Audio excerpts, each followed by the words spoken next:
Gloire à Dieu et salut à tous nos téléspectateurs et toutes nos téléspectatrices.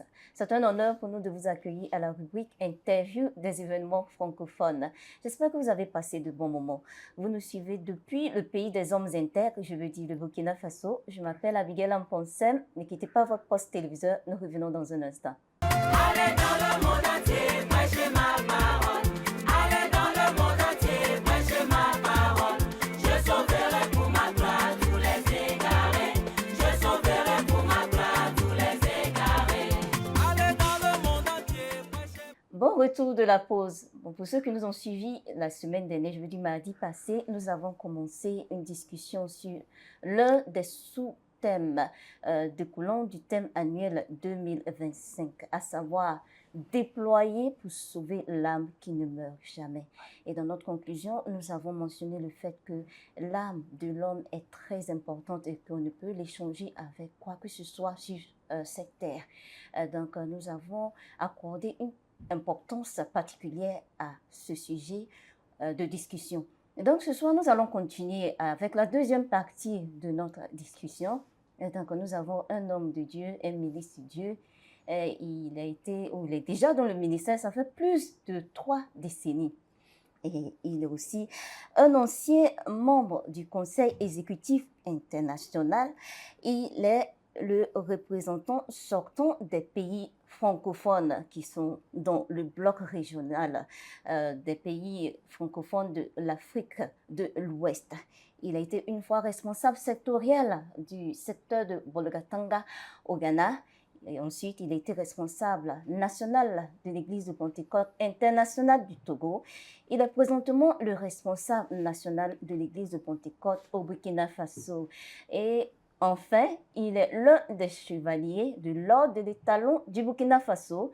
Nous avons l'apôtre Ousmane Patinde Zabri. Vous êtes le bienvenu à la rubrique Interview des événements francophones. Merci beaucoup pour le grand bonheur et privilège. Merci. Et j'espère que vous allez bien. Par sa grâce. D'accord. Donc, nous allons continuer avec nos discussions sur le fait que nous sommes déployés pour sauver l'âme qui ne meurt jamais. Donc, nous allons continuer avec notre question. Mais en guise de rappel, j'aimerais que vous dites quelque chose, un petit résumé sur l'importance de la valeur de l'âme de l'homme, avant de continuer avec nous. L'âme de l'homme est très, très importante et a une grande valeur incomparable avec quoi que ce soit, de ce que les yeux peuvent voir et ne peuvent pas voir. C'est pour cela que, véritablement, Christ lui-même a accepté de mourir pour sauver l'homme, pour que l'âme ne se perde pas. Et si comme Christ, étant Dieu, a accepté de mourir à la place la personne pour que son âme soit sauvée, vous voyez combien l'âme est très, très importante. Très importante.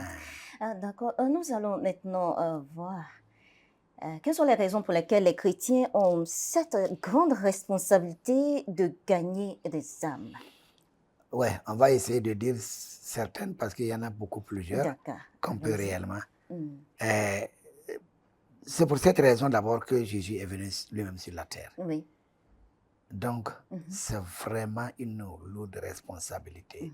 Parce que c'est pour cette raison, le salut de l'âme là, que Christ est venu lui-même sur cette terre, avec la mission de racheter et de sauver les âmes.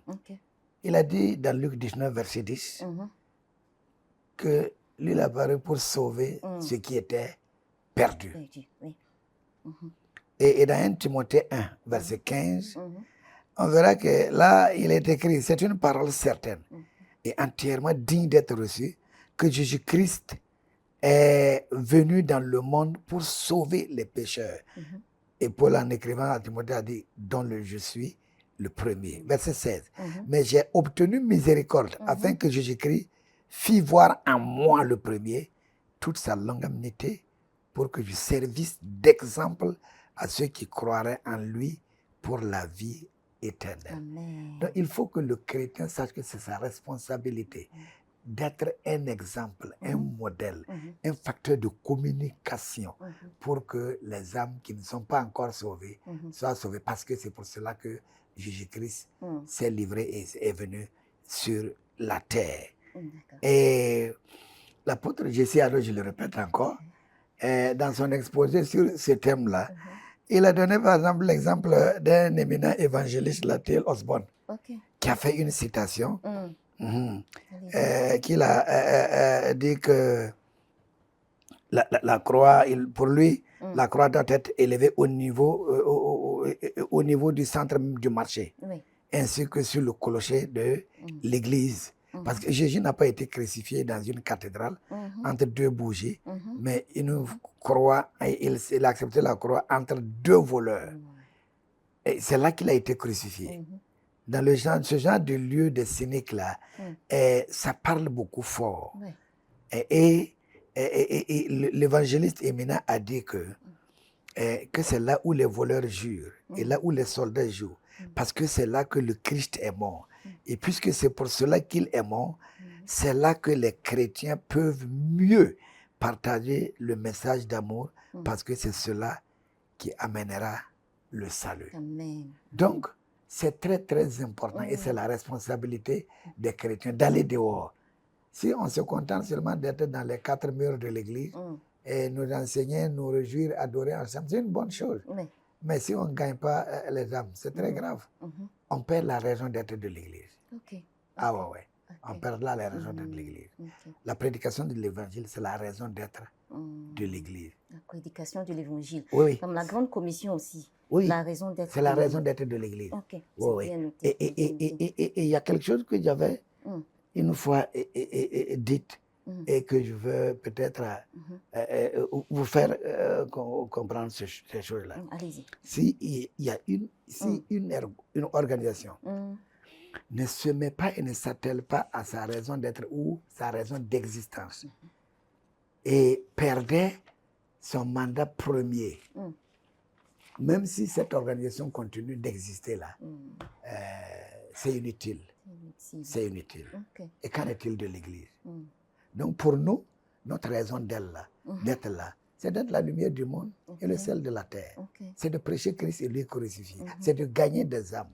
C'est là même l'essence de l'Église. L'essence de l'Église. Ouais. Oui. Donc on a obligatoirement la plus forte raison, surtout que le monde aujourd'hui est perverse là, de courir et d'apporter l'évangile aux âmes perdues. C'est ça le vrai christianisme. Et d'ailleurs, il est important de noter que le salut là, concerne les âmes. Et le salut là, ça concerne les âmes. L'apôtre Pierre a dit dans 1 Pierre 1, verset 9, parce que vous obtiendrez le salut dans vos âmes pour prix de votre foi. Exactement. Et j'aime ça. C'est très N'oubliez profond. pas que je vous avais dit que Jésus a demandé si le Fils de l'homme revenait, verra-t-il la foi sur la terre? Donc il a dit dans 1 Pierre 1, verset 9 là, parce que vous obtiendrez le salut de vos âmes pour prix de votre foi. Et Paul a dit aux Romains, dans Romains 10, verset 17, que la foi vient de ce qu'on entend. Et ce qu'on entend vient de la parole de Dieu. Donc si le chrétien ne s'engage pas, ne voit pas l'importance d'aller avec la parole pour prêcher afin de gagner les âmes là, ils vont avoir comment la foi. Donc ça, la foi ne vient que de ce qu'ils vont entendre. Et c'est pour cela que Dieu nous a responsabilisés.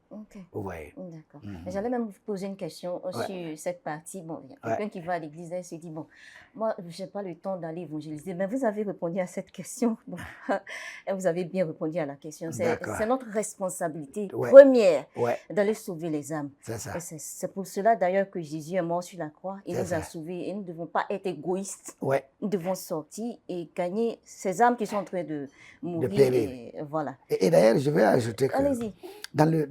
Même dans le cercle de la vie de la famille, quand tu viens d'une famille, et c'est toi seul qui es converti, tu viens à l'église, tu te réjouis de ta foi, et les autres là, tu ne t'en fous pas du rachat de leur âme, de la guéenne, mais c'est grave. La relation que tu peux partager avec tous les membres, même si vous êtes de même mère et de même père, se limite seulement à sur la terre. Ah oui. Parce que quand le Christ reviendra, c'est toi seul qui vas partir à la rencontre du Christ dans les airs. Et c'est toi, ton âme, qui va vivre éternellement. Et eux, ils seront séparés de toi, ils seront en enfer. Quelle juste chose aurais-tu fait à ta propre famille biologique? Tu peux habiller ton père, ta mère. Tu peux les abriter. Tu peux les déplacer. Tu peux satisfaire leurs besoins alimentaires. Et tout ça, c'est pour le corps physique. Oui. Mais si tu ne t'intéresses pas, tu n'es pas soucieux du salut de leur âme et leur apporter l'évangile, qu'est-ce que tu as gagné en venant à l'église dire que ta relation est étroite entre toi et Dieu? C'est bien noté sur ce point. Donc, j'étais en train de visualiser la scène dans ma tête. Ouais. Quand cette personne qui est sauvée, les membres de sa famille sont perdus, elles vont en enfer. Ça serait vraiment triste. Ouais. Que Dieu nous Et aide. puis un jour, quelqu'un a dit, a posé une question à Jésus, comment il va être. Et Jésus a dit, non, c'est au Pierre. Et Pierre a répondu, hein, crois au Seigneur Jésus et toi et ta famille seront sauvés. Oui. Donc c'est quelque chose qu'on doit réclamer Mm. dans un souci ardent d'une grande prière. Amen. Moi, c'est ce qui m'est arrivé. Ouais. Quand j'étais converti, Ok. mon père était un grand chef, ou un responsable, et je suis le premier fils, le fils aîné garçon. Ok. Et c'était une lutte. Les gens se disaient, on préfère sa mort, on va l'enterrer, que de devenir croyant chrétien, Ah bon? parce que c'est lui qui devrait être succédé au trône. Mm. Et c'était devenu un véritable problème. Alors, mon papa, parce qu'il avait été entouré des autres sous-chefs et consorts là, dans le royaume moi, il était obligé de me faire appel. Viens, il a envoyé quelqu'un. Va voir Ousmane, dis-lui que je veux comprendre son engagement dans la foi chrétienne. Là. Il doit venir, on va comprendre. Et moi, j'ai amené cet homme-là auprès du pasteur Kokwe Pius Mesa, qui était missionnaire au Burkina Faso à l'époque. Et il l'a évangélisé, et le monsieur s'est converti. Il est reparti dire à mon papa, moi-même, je suis rentré dans l'affaire là. Mon papa a dit, toi, tu ne vaux rien. La semaine qui est arrivée, 2 semaines après, il a renvoyé une deuxième personne. Même exercice. Et lui-même, on est allé le baptiser lui seul. Quand il est reparti, il a montré la carte de baptême. Il dit, moi-même, je suis devenu chrétien. C'est là que mon papa a dit, dans ce cas, il faut que je fasse quelque chose. Et ça, c'était en 1985. Et en 1985, il y avait la convention générale de l'église de Pentecôte à Accra. Et nous étions au moins près de 70 personnes qui ont quitté le Burkina pour aller à la convention générale à Accra. Et j'ai fait une note au Seigneur, et ce qui était une requête de prière, que j'ai écrit, mettre dans mon enveloppe. Seigneur, tu as dit que si quelqu'un croit en toi, lui et sa famille sera sauvés. Je réclame le salut de toute ma famille. Alléluia. Et après cette convention, mon papa m'a envoyé un messager. Viens avec les responsables de ton église. Là. Moi, je veux comprendre à partir d'eux, pas toi seul. Et on était 7 allés. Et quand on est arrivé là, mon papa nous a reçus. Je vais couper court l'histoire, c'est très intéressant.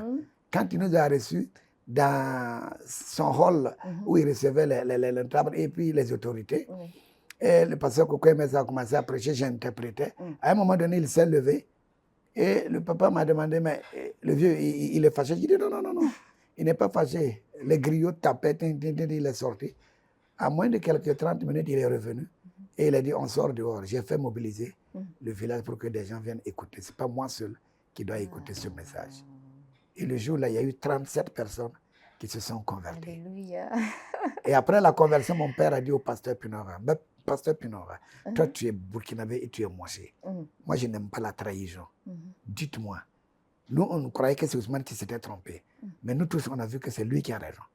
Maintenant là, c'est quand est-ce que vous amenez un pasteur pour que ces gens qui ont décidé d'accepter Jésus là puissent évoluer dans l'église. Et c'est comme ça que l'église a commencé chez moi. Et mon père est mort en 2012, après 100 et quelques années, 117 ou 19 années.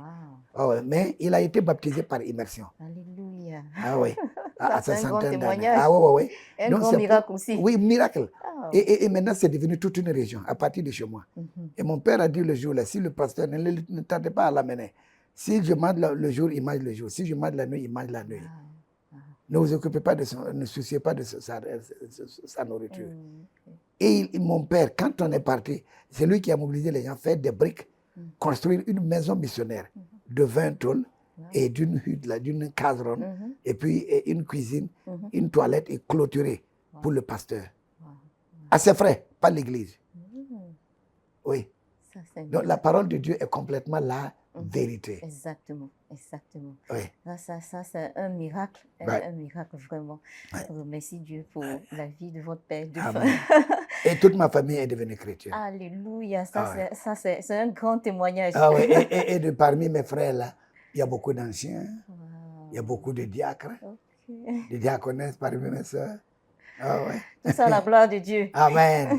À lui la gloire. Amen. Euh, D'accord, donc maintenant nous allons avancer avec nos questions. Nous voulons discuter des méthodes pour gagner des âmes. Beaucoup de choses même à dire pour les Allez-y. raisons là d'abord, Allez-y, avant qu'on vienne aux méthodes. allez-y. Oui, oui. Mm. Vous voyez, nous étions comme tous des brebis égarées Oui. ou errantes. Mhm. Mais maintenant, nous sommes retournés vers le pasteur qui est le gardien de nos âmes, Mhm. comme l'a dit l'apôtre Pierre dans 1 Pierre 2, Mm. verset 25. Oui.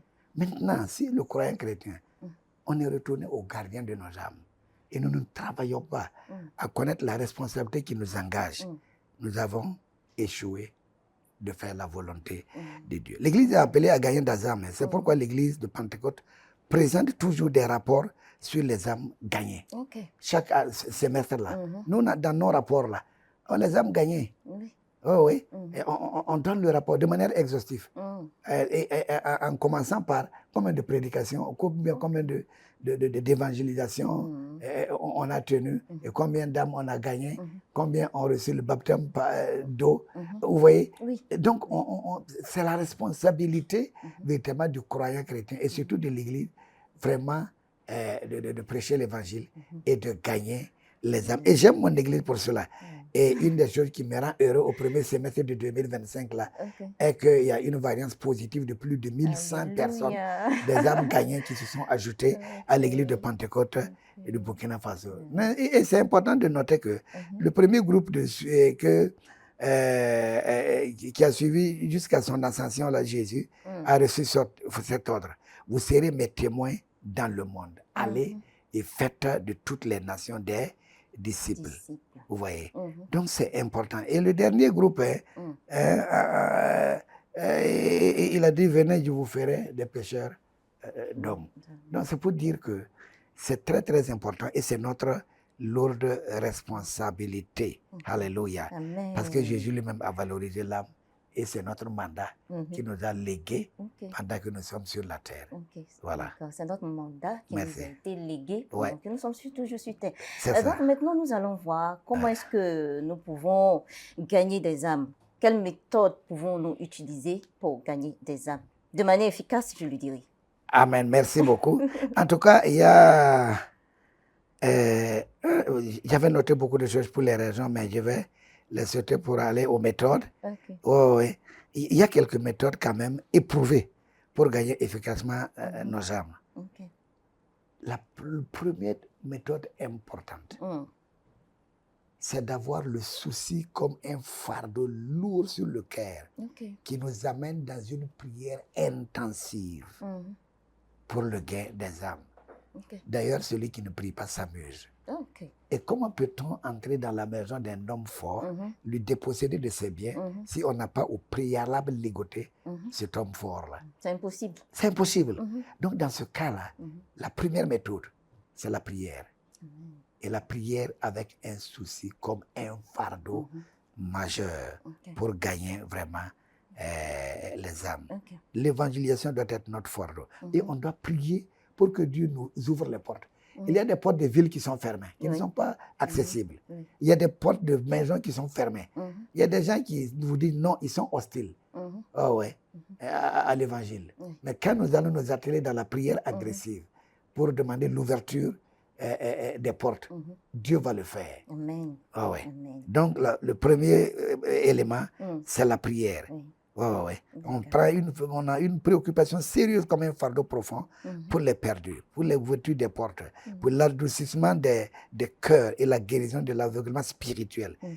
pour que nos auditeurs là, acceptent le message. Donc la prière est indispensable Mhm. pour que le croyant, c'est une véritable méthode efficace. Exactement. Ah ouais. Et c'est d'ailleurs à travers la prière que Dieu va vraiment les convaincre d'accepter l'évangile. Exactement, D'accord. exactement, D'accord, c'est exactement. bien noté. Oui. Avons-nous une autre méthode? Une autre méthode, c'est vivre une vie chrétienne cohérente. Ok. Il faudrait que dans la vie courante, là, Mhm. tout ce que nous prêchons là, nous la vivons. Ok. Si notre vie n'est pas cohérente Mhm. à la parole que nous donnons là, Mhm. on ne pourra pas gagner les gens. Exactement. C'est ça. Nous disons une chose et nous faisons une autre chose. Et c'est dangereux comme ça. Ok. Et moi, j'ai toujours dit à la jeunesse Mhm. scolaire et estudiantine, là, Mhm. je vous conseille une chose. Mhm. Lisez les livres, Ok. mais vivez la Bible. Amen. Amen. Lisez les livres, Mm. mais vivez la Bible. Ça, c'est un grand conseil. Ouais. Oui. Quand la Pas vie est... seulement pour la jeunesse, mais Non, pour non, à tout le monde d'ailleurs. Quand la vie est cohérente là, Oui. ça va renforcer la crédibilité et ouvrir la voie à des conversions Amen. à la foi. Amen. Ça va renforcer la crédibilité. Mhm. Ah ouais. Oui. Je me rappelle comme si c'était hier matin, j'avais un ami qui était l'oncle de ma femme, Ok. plus âgé que moi. Il était haut commissaire d'une province. Ok.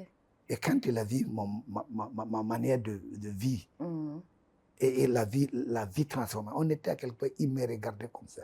C'est là, après, il a appelé ma famille, il a dit, je deviendrai chrétien. Alléluia. Le christianisme est une vérité. Je n'ai pas besoin d'un autre message. Amen. C'est Ousmane qui est devenu comme ça. Wow.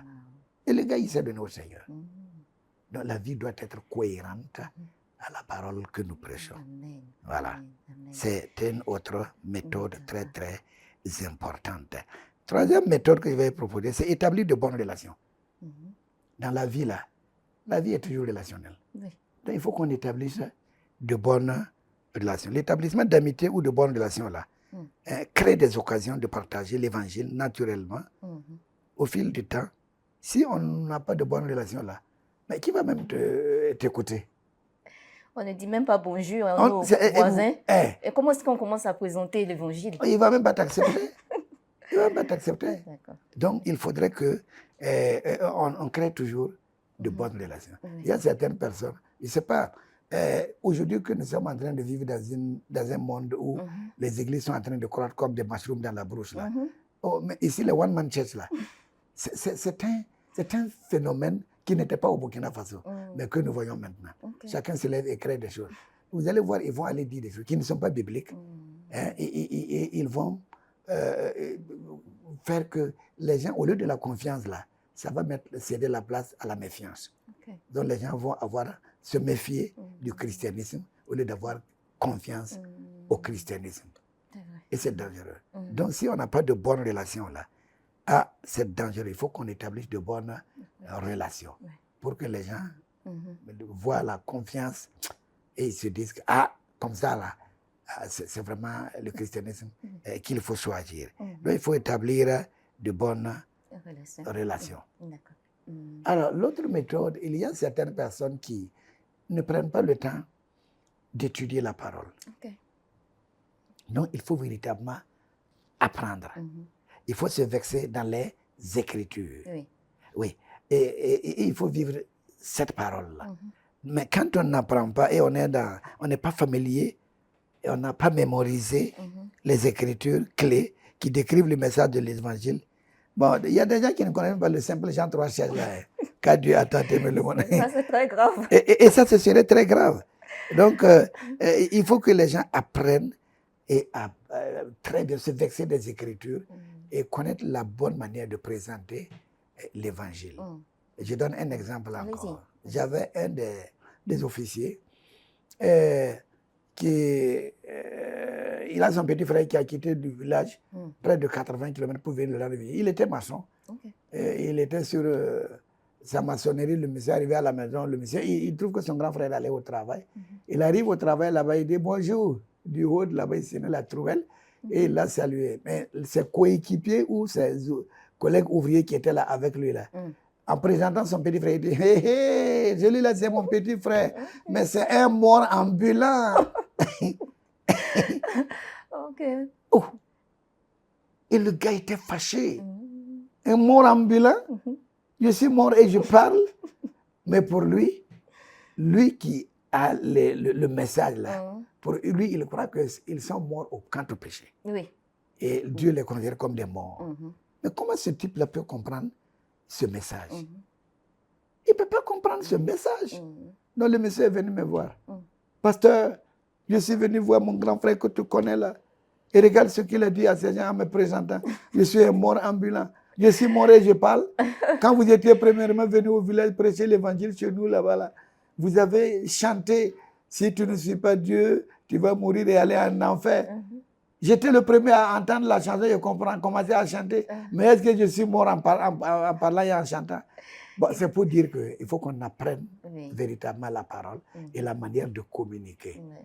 Pour que véritablement on puisse toucher les cœurs et que ces personnes-là se donnent au Seigneur. D'accord. Une autre méthode, Oui.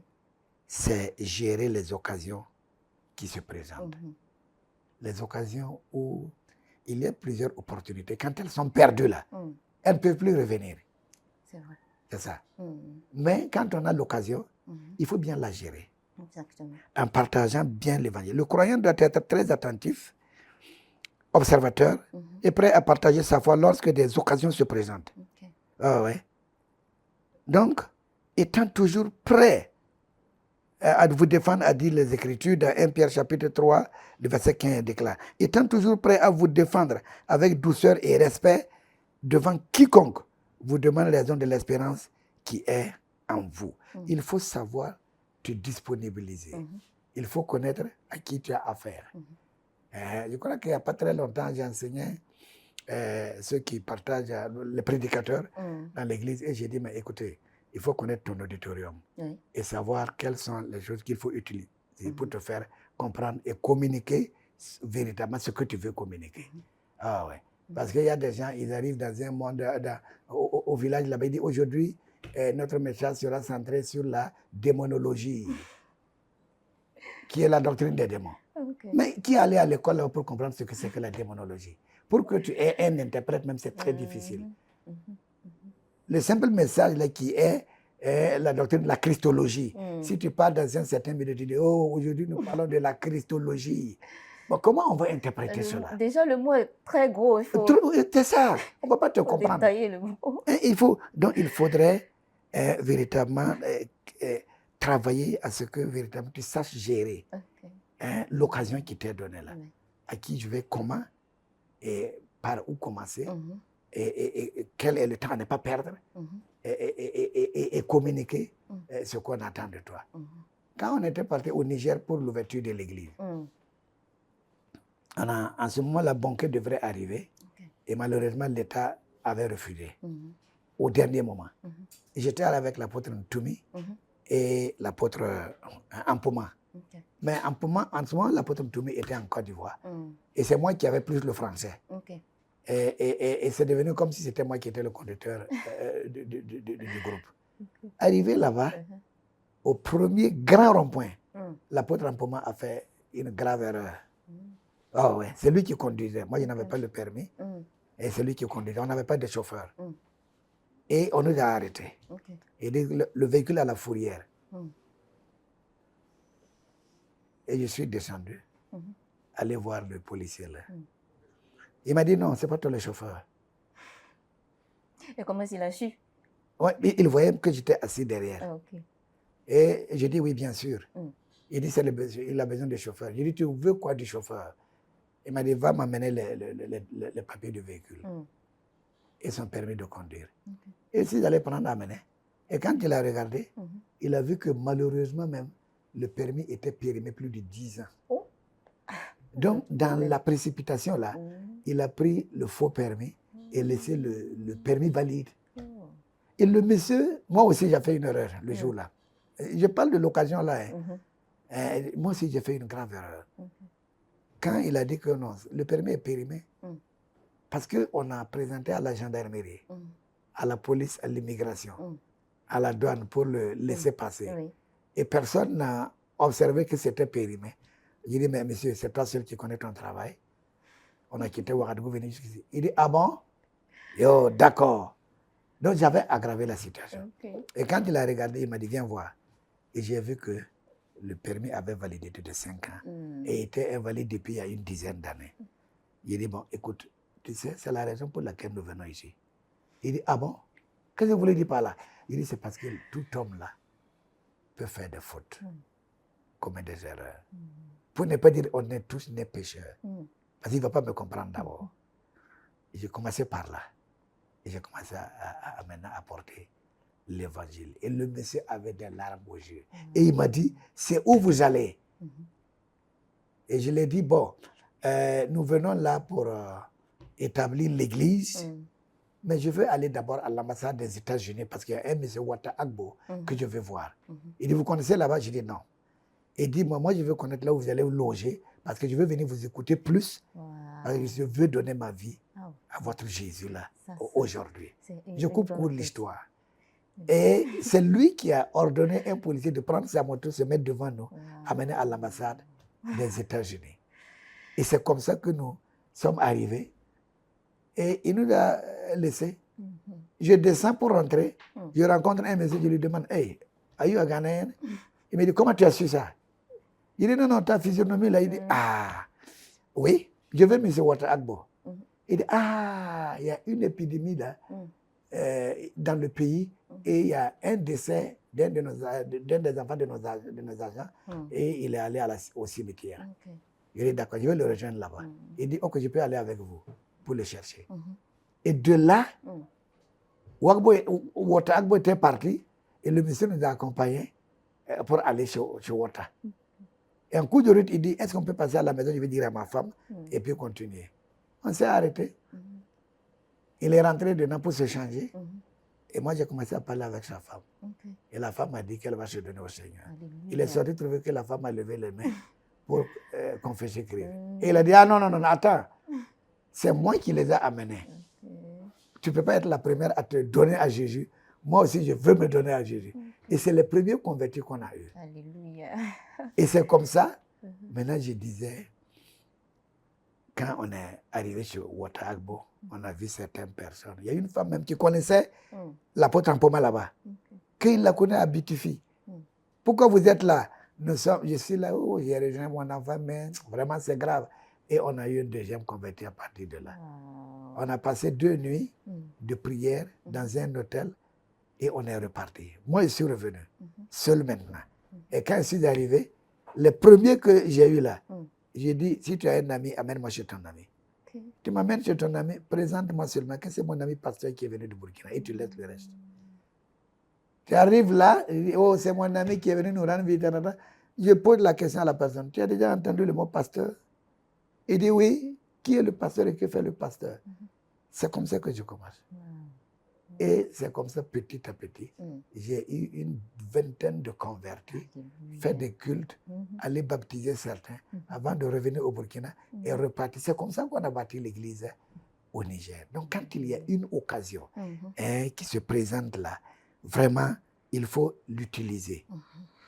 Il faut l'utiliser. Donc, quand il y a une occasion qui se présente, il faut l'utiliser. Ne quittez pas votre poste téléviseur, nous revenons dans un instant. Nous allons prendre une pause. Allez dans le monde entier, prêchez ma parole. Allez dans le monde entier, prêchez ma parole. Je sauverai pour ma gloire tous les égarés. Je sauverai pour ma gloire tous les égarés. Allez dans le monde entier, prêchez. Bon retour de la pause.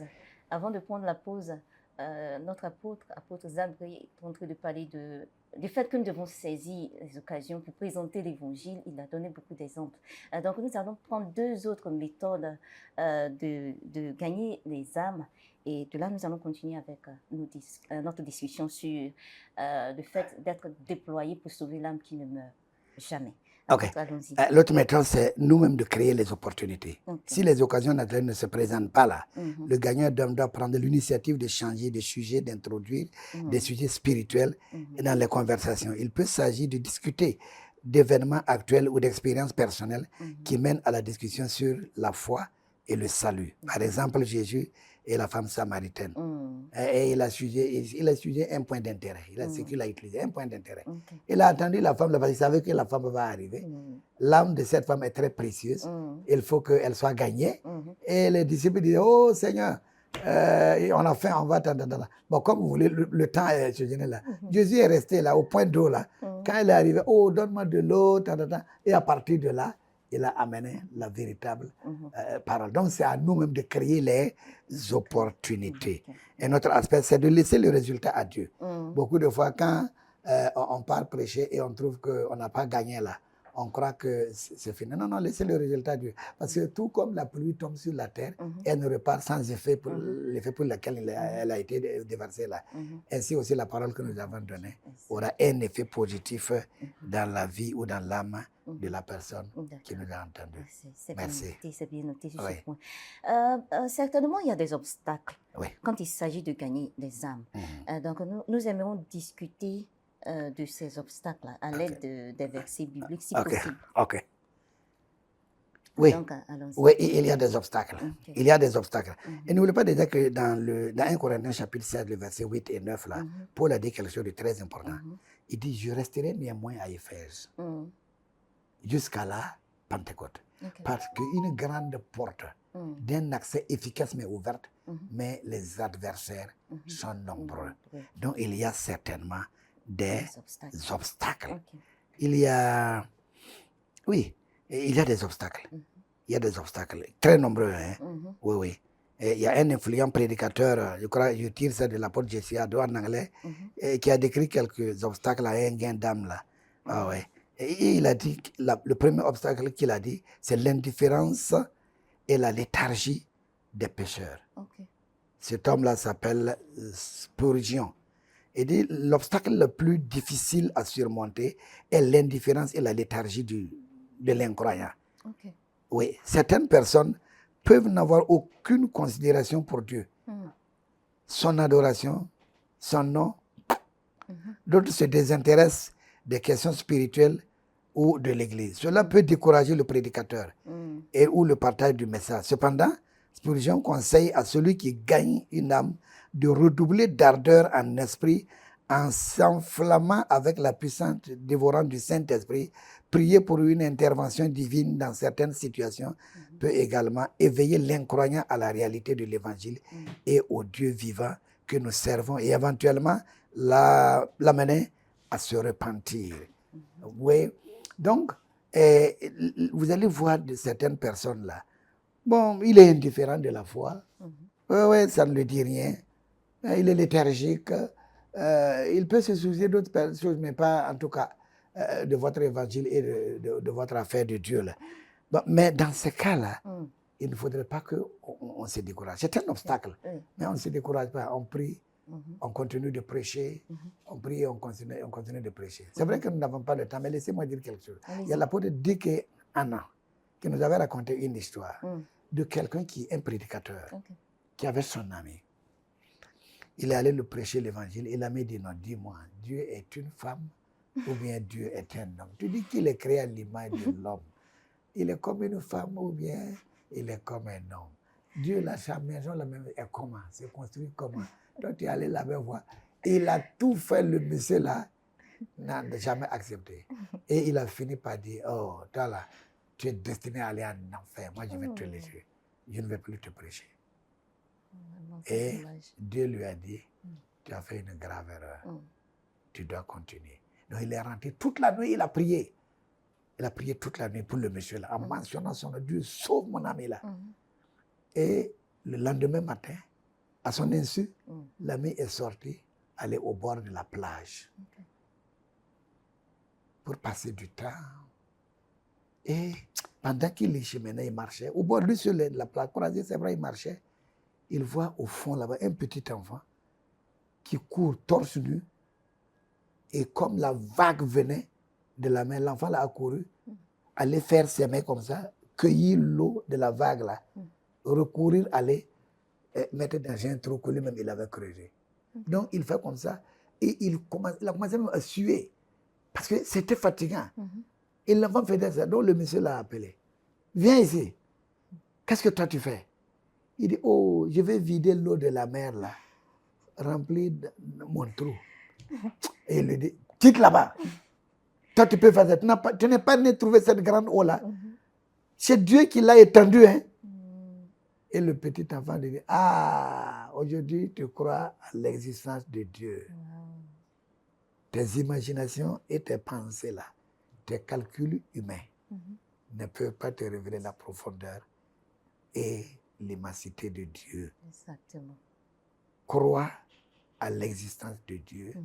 Crois à ton état d'homme pécheur. Accepte Jésus, le Fils de Dieu. Reçois-le comme le sauveur de ton âme. Et Dieu ouvrira tes yeux pour que tu vois selon ce que Dieu veut que tu vois. Et tu seras sauvé. Dès qu'il a entendu le message là, waouh, il a couru aller rejoindre son ami. Mon ami. Voilà ce... Et l'enfant a disparu. Et il a eu peur. Il dit, voilà ce que j'ai vu. Et l'enfant est disparu. Et il dit, je suis venu pour recevoir ton Jésus-là Alléluia. qui change. Donc, il fallait que La Dieu vie. lui-même descende sous forme d'un Ex- enfant. Exactement. Ouais. Mais il a fallu qu'il persévère. Oui. S'il n'avait Ouais. pas persévéré, c'était peine perdue. Mm. C'était peine perdue. Mais Dieu est toujours le même. Oui. Hier, aujourd'hui, éternellement. Il fait des miracles. Alléluia. Il fait des miracles. Mm. Oh, ouais. Mm. Donc, si on continue de prier, Dieu va changer l'indifférence là, Mhm. à vraiment l'indifférente personne à une personne qui est convaincue de la réalité de Dieu et du salut de son âme. Alléluia. Maintenant, Mm. la deuxième chose que je vais, le deuxième obstacle, hein, Mhm. c'est l'incrédulité. Ok. L'incrédulité. L'incrédulité est un autre obstacle majeur au gain d'âme. La Bible rapporte que le Seigneur Jésus n'a pas fait beaucoup de miracles dans sa propre ville natale à cause des incrédulités. Dans Marc chapitre 6, le verset 4 à 6, Matthieu 13, 57, 58, l'incrédulité est présentée dans toutes les âmes non régénérées, Mhm. bien qu'elle ne soit plus visible chez certaines personnes. Pour elles, leur opinion est plus importante et plus digne d'être crue que la parole inspirée de Dieu. Donc, il est difficile pour ces personnes d'être persuadées par des arguments et des débats. Néanmoins, elles peuvent être influencées par le style de vie vertueux du croyant chrétien, sa sincérité, ses actes d'amour et de générosité, sa foi inébranlable, alors peuvent influencer. Là encore, une intervention divine spectaculaire peut également débloquer leur cœur Amen. endurci. Alléluia. Donc, il y a beaucoup de choses que Dieu, Mhm. il a toutes les voies. Mhm. Donc, quelqu'un peut être véritablement incrédule. Il peut même pas, tu l'approches là, ce qu'il va développer comme philosophie. Mais c'est un obstacle majeur, l'incrédulité. Oui, d'accord. Oui, mais ce n'est pas souci de se. Ça ne veut pas dire que c'est une raison de. C'est pas une raison de se désarmer Mm. pour dire que tout est foutu. Oui. Non, non, non. Oui. Dieu peut transformer le cœur Oui. de pierre Oui. en cœur de chair. Oui. Oui, c'est Ouais. bien, c'est bien noté sur ce point. Ouais. Vous allez donner un dernier obstacle et nous allons voir les défis. Peut-être la proclamation, la procrastination, Oui. procrastination Oui. de la décision. Mhm. Il y a des gens qui remettent toujours à nous. Oh, ok, oh, non, non, non, je verrai après. Je Mhm. verrai après. Oui. Et ils ne font que procrastiner. Oui. C'est un obstacle, Mhm. mais qui n'est pas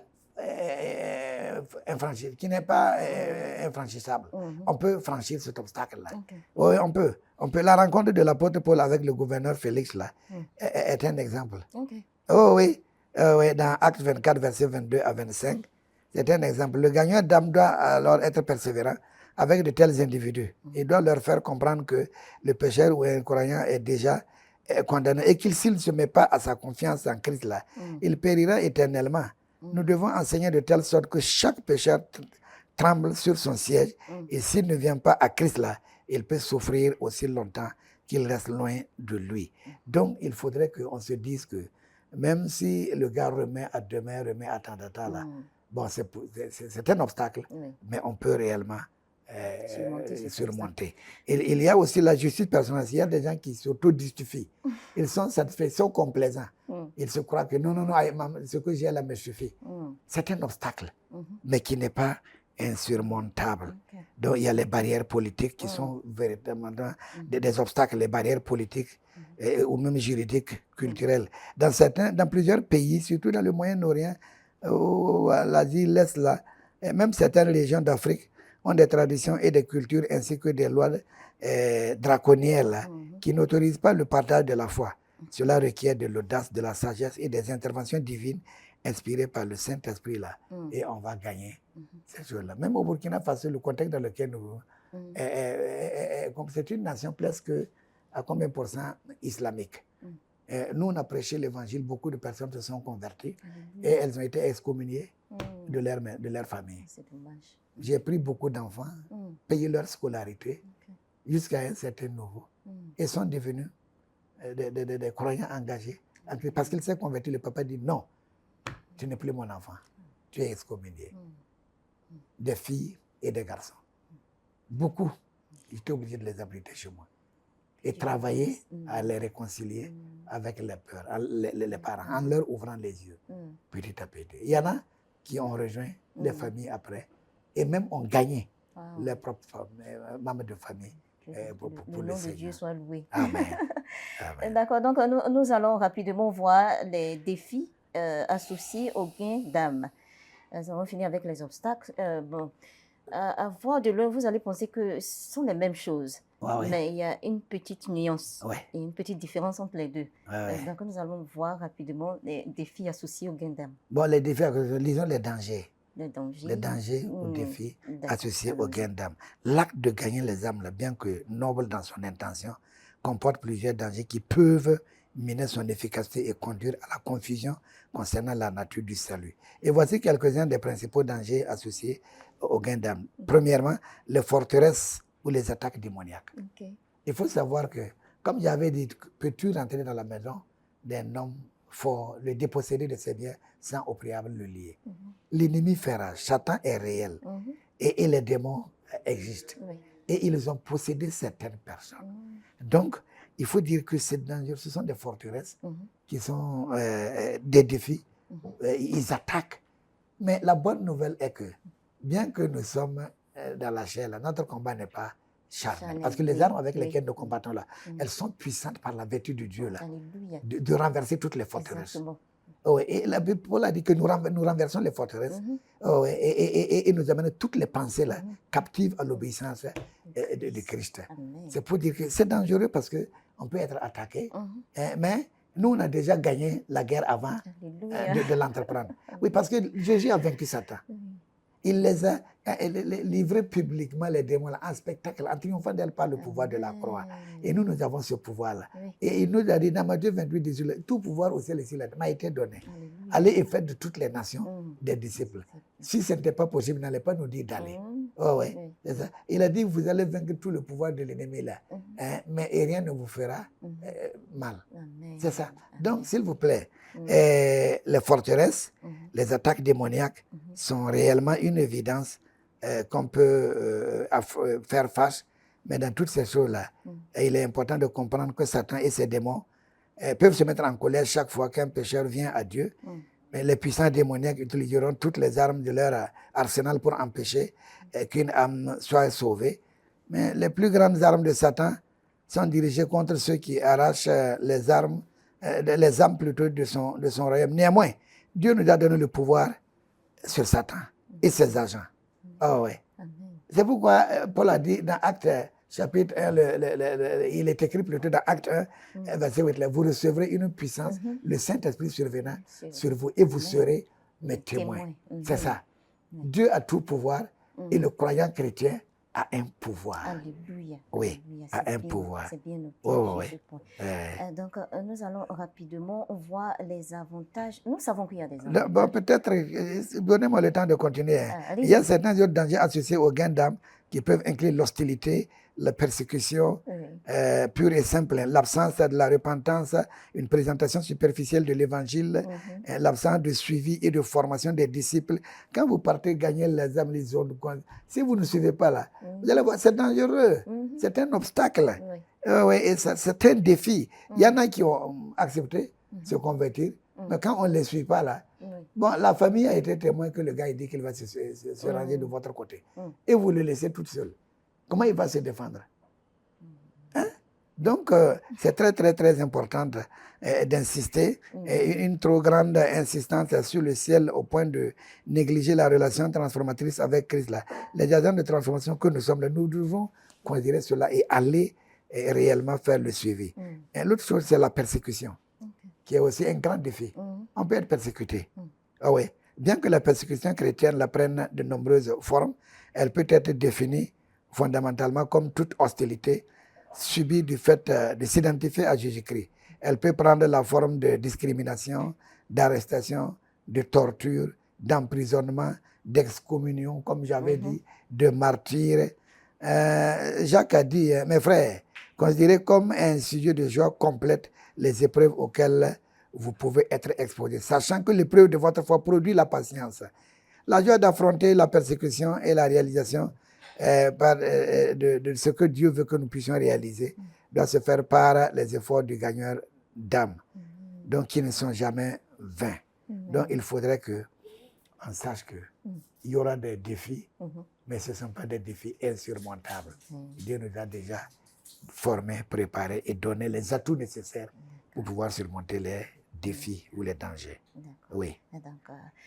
Nous allons nous concentrer maintenant sur les avantages liés au gain d'âme. Okay. Il y a des avantages, donc nous allons prendre quelques-uns de ces avantages. D'accord. Laissez-moi dire que le gain d'âme est un privilège extraordinaire qui apporte une grande joie chaque fois qu'une âme est gagnée par la présentation de l'évangile.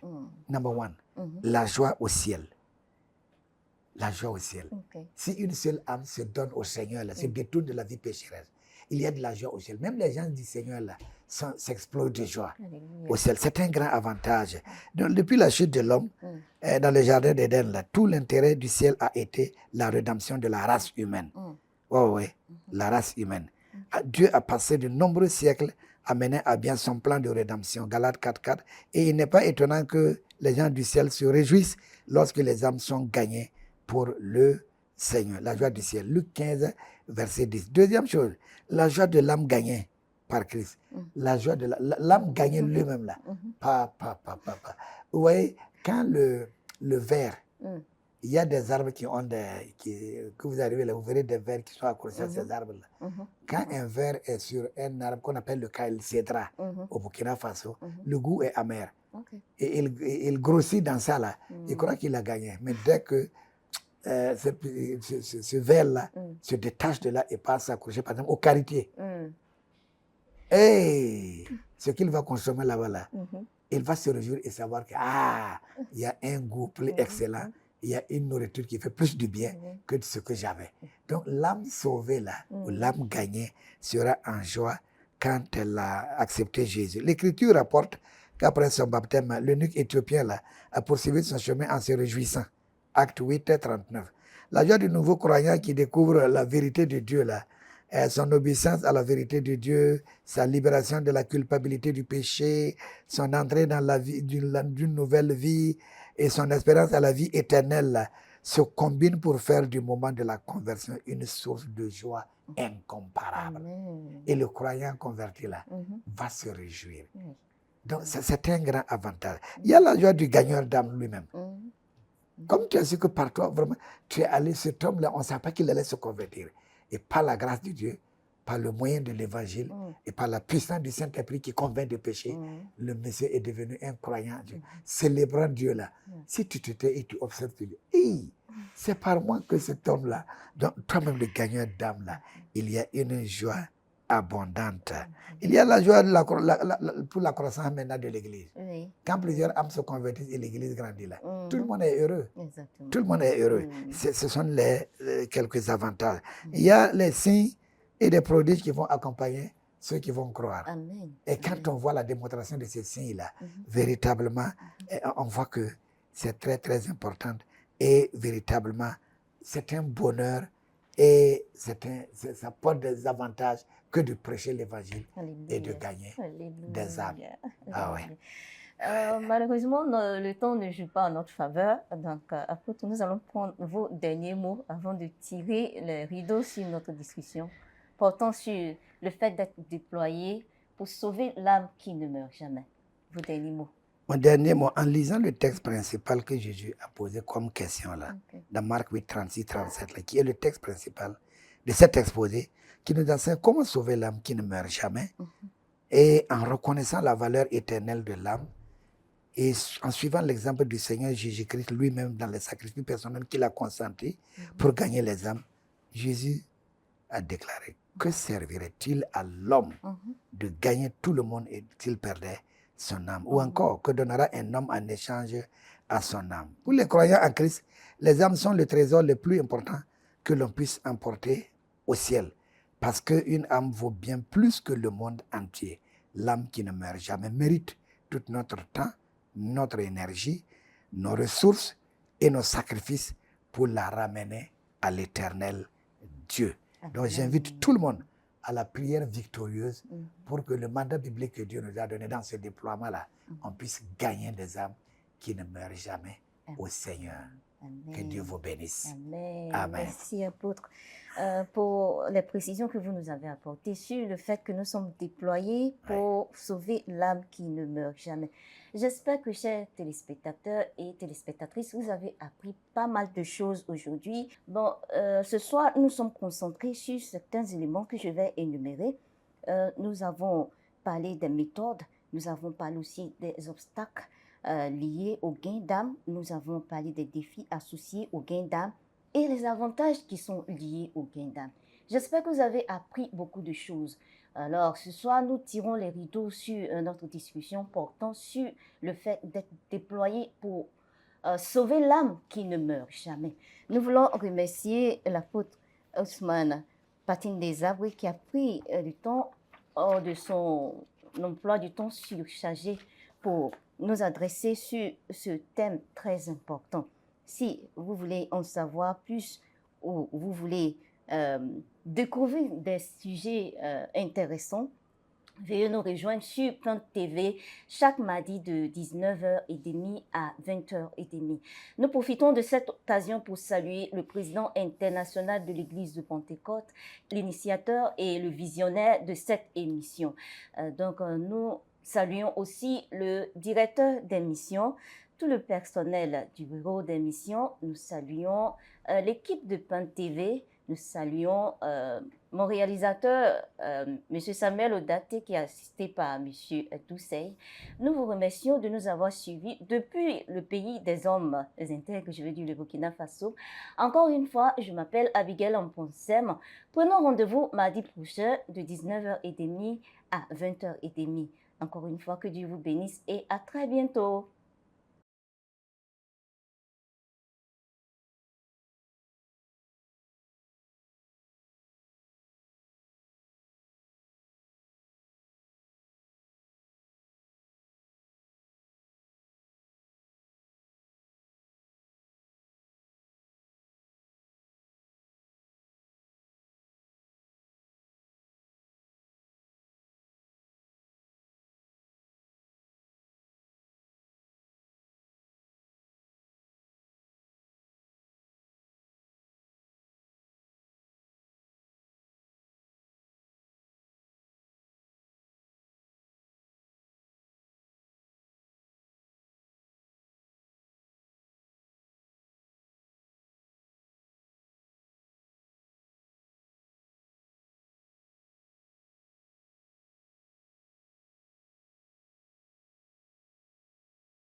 Gloire à Dieu et salut à tous nos téléspectateurs et toutes nos téléspectatrices.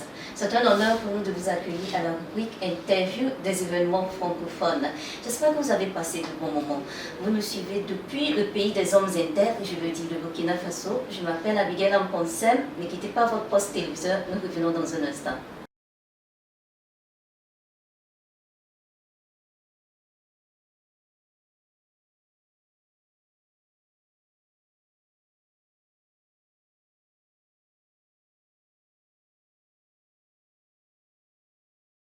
Bon retour de la pause. Pour ceux qui nous ont suivis la semaine dernière, je veux dire mardi passé, nous avons commencé une discussion sur l'un des sous-thèmes découlant du thème annuel 2025, à savoir déployer pour sauver l'âme qui ne meurt jamais. Et dans notre conclusion, nous avons mentionné le fait que l'âme de l'homme est très importante et qu'on ne peut l'échanger avec quoi que ce soit sur cette terre. Donc nous avons accordé une importance particulière à ce sujet de discussion. Et donc ce soir, nous allons continuer avec la deuxième partie de notre discussion. Et donc nous avons un homme de Dieu, un ministre de Dieu. Il est déjà dans le ministère, ça fait plus de 3 décennies. Et il est aussi un ancien membre du Conseil exécutif international. Il est le représentant sortant des pays francophones qui sont dans le bloc régional des pays francophones de l'Afrique de l'Ouest. Il a été une fois responsable sectoriel du secteur de Bolgatanga au Ghana. Et ensuite, il était responsable national de l'Église de Pentecôte internationale du Togo. Il est présentement le responsable national de l'Église de Pentecôte au Burkina Faso. Et enfin, il est l'un des chevaliers de l'ordre des talons du Burkina Faso. Nous avons l'apôtre Ousmane Patine Zabé. Vous êtes le bienvenu à la rubrique Interview des événements francophones. Merci beaucoup. J'espère que vous allez bien. Par sa grâce. Donc nous allons continuer avec nos discussions sur le fait que nous sommes déployés pour sauver l'âme qui ne meurt jamais. Donc nous allons continuer avec notre question, mais en guise de rappel, j'aimerais que vous dites quelque chose, un petit résumé sur l'importance de la valeur de l'âme de l'homme, avant de continuer avec nous. L'âme de l'homme est très très importante et a une grande valeur incomparable avec quoi que ce soit, de ce que les yeux peuvent voir et ne peuvent pas voir. C'est pour cela que véritablement Christ lui-même a accepté de mourir pour sauver l'homme, pour que l'âme ne se perde pas.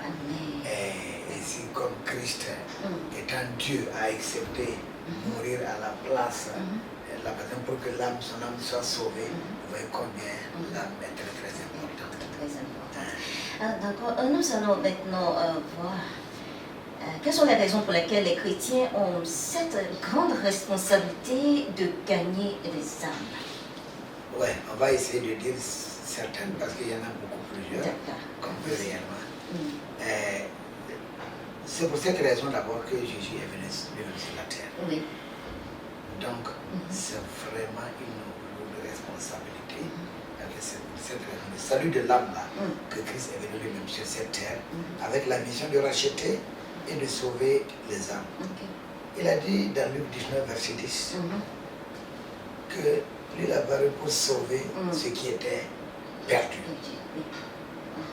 Et dans 1 Timothée 1 verset 15 on verra que là il est écrit, c'est une parole certaine et entièrement digne d'être reçue, que Jésus-Christ est venu dans le monde pour sauver les pécheurs. Et Paul en écrivant à Timothée a dit, dont je suis le premier. Verset 16. Mais j'ai obtenu miséricorde afin que Jésus-Christ fit voir en moi le premier toute sa longanimité pour que je servisse d'exemple à ceux qui croiraient en lui pour la vie éternelle. Donc il faut que le chrétien sache que c'est sa responsabilité d'être un exemple, un modèle, un facteur de communication pour que les âmes qui ne sont pas encore sauvées soient sauvées. Parce que c'est pour cela que Jésus-Christ s'est livré et est venu sur la terre. Et l'apôtre Jessie, alors je le répète encore, dans son exposé sur ce thème-là, Il a donné par exemple l'exemple d'un éminent évangéliste, la Pierre Osborne, qui a fait une citation, qu'il a dit que la croix, pour lui, la croix doit être élevée au niveau du centre du marché, ainsi que sur le clocher de l'église. Parce que Jésus n'a pas été crucifié dans une cathédrale entre deux bougies, mais il a accepté la croix entre deux voleurs. Et c'est là qu'il a été crucifié. Dans ce genre de lieu de cynique-là, ça parle beaucoup fort. Et l'évangéliste éminent a dit que c'est là où les voleurs jurent, et là où les soldats jurent, parce que c'est là que le Christ est mort. Et puisque c'est pour cela qu'il est mort, c'est là que les chrétiens peuvent mieux partager le message d'amour, parce que c'est cela qui amènera le salut. Donc, c'est très très important et c'est la responsabilité des chrétiens d'aller dehors. Si on se contente seulement d'être dans les quatre murs de l'église et nous enseigner, nous réjouir, adorer ensemble, c'est une bonne chose. Mais si on ne gagne pas les âmes, c'est très grave.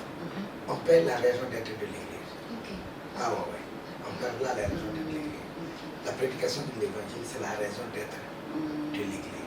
La prédication de l'évangile. Oui. Dans la grande commission aussi. Oui. La raison d'être. C'est la raison d'être de l'église. Oui.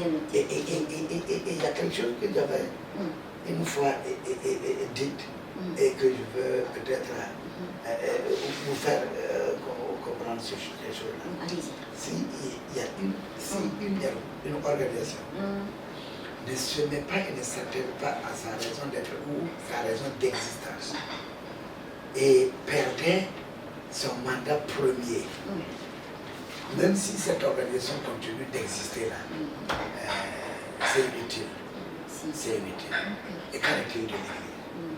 Donc pour nous, notre raison d'être là, c'est d'être la lumière du monde et le sel de la terre.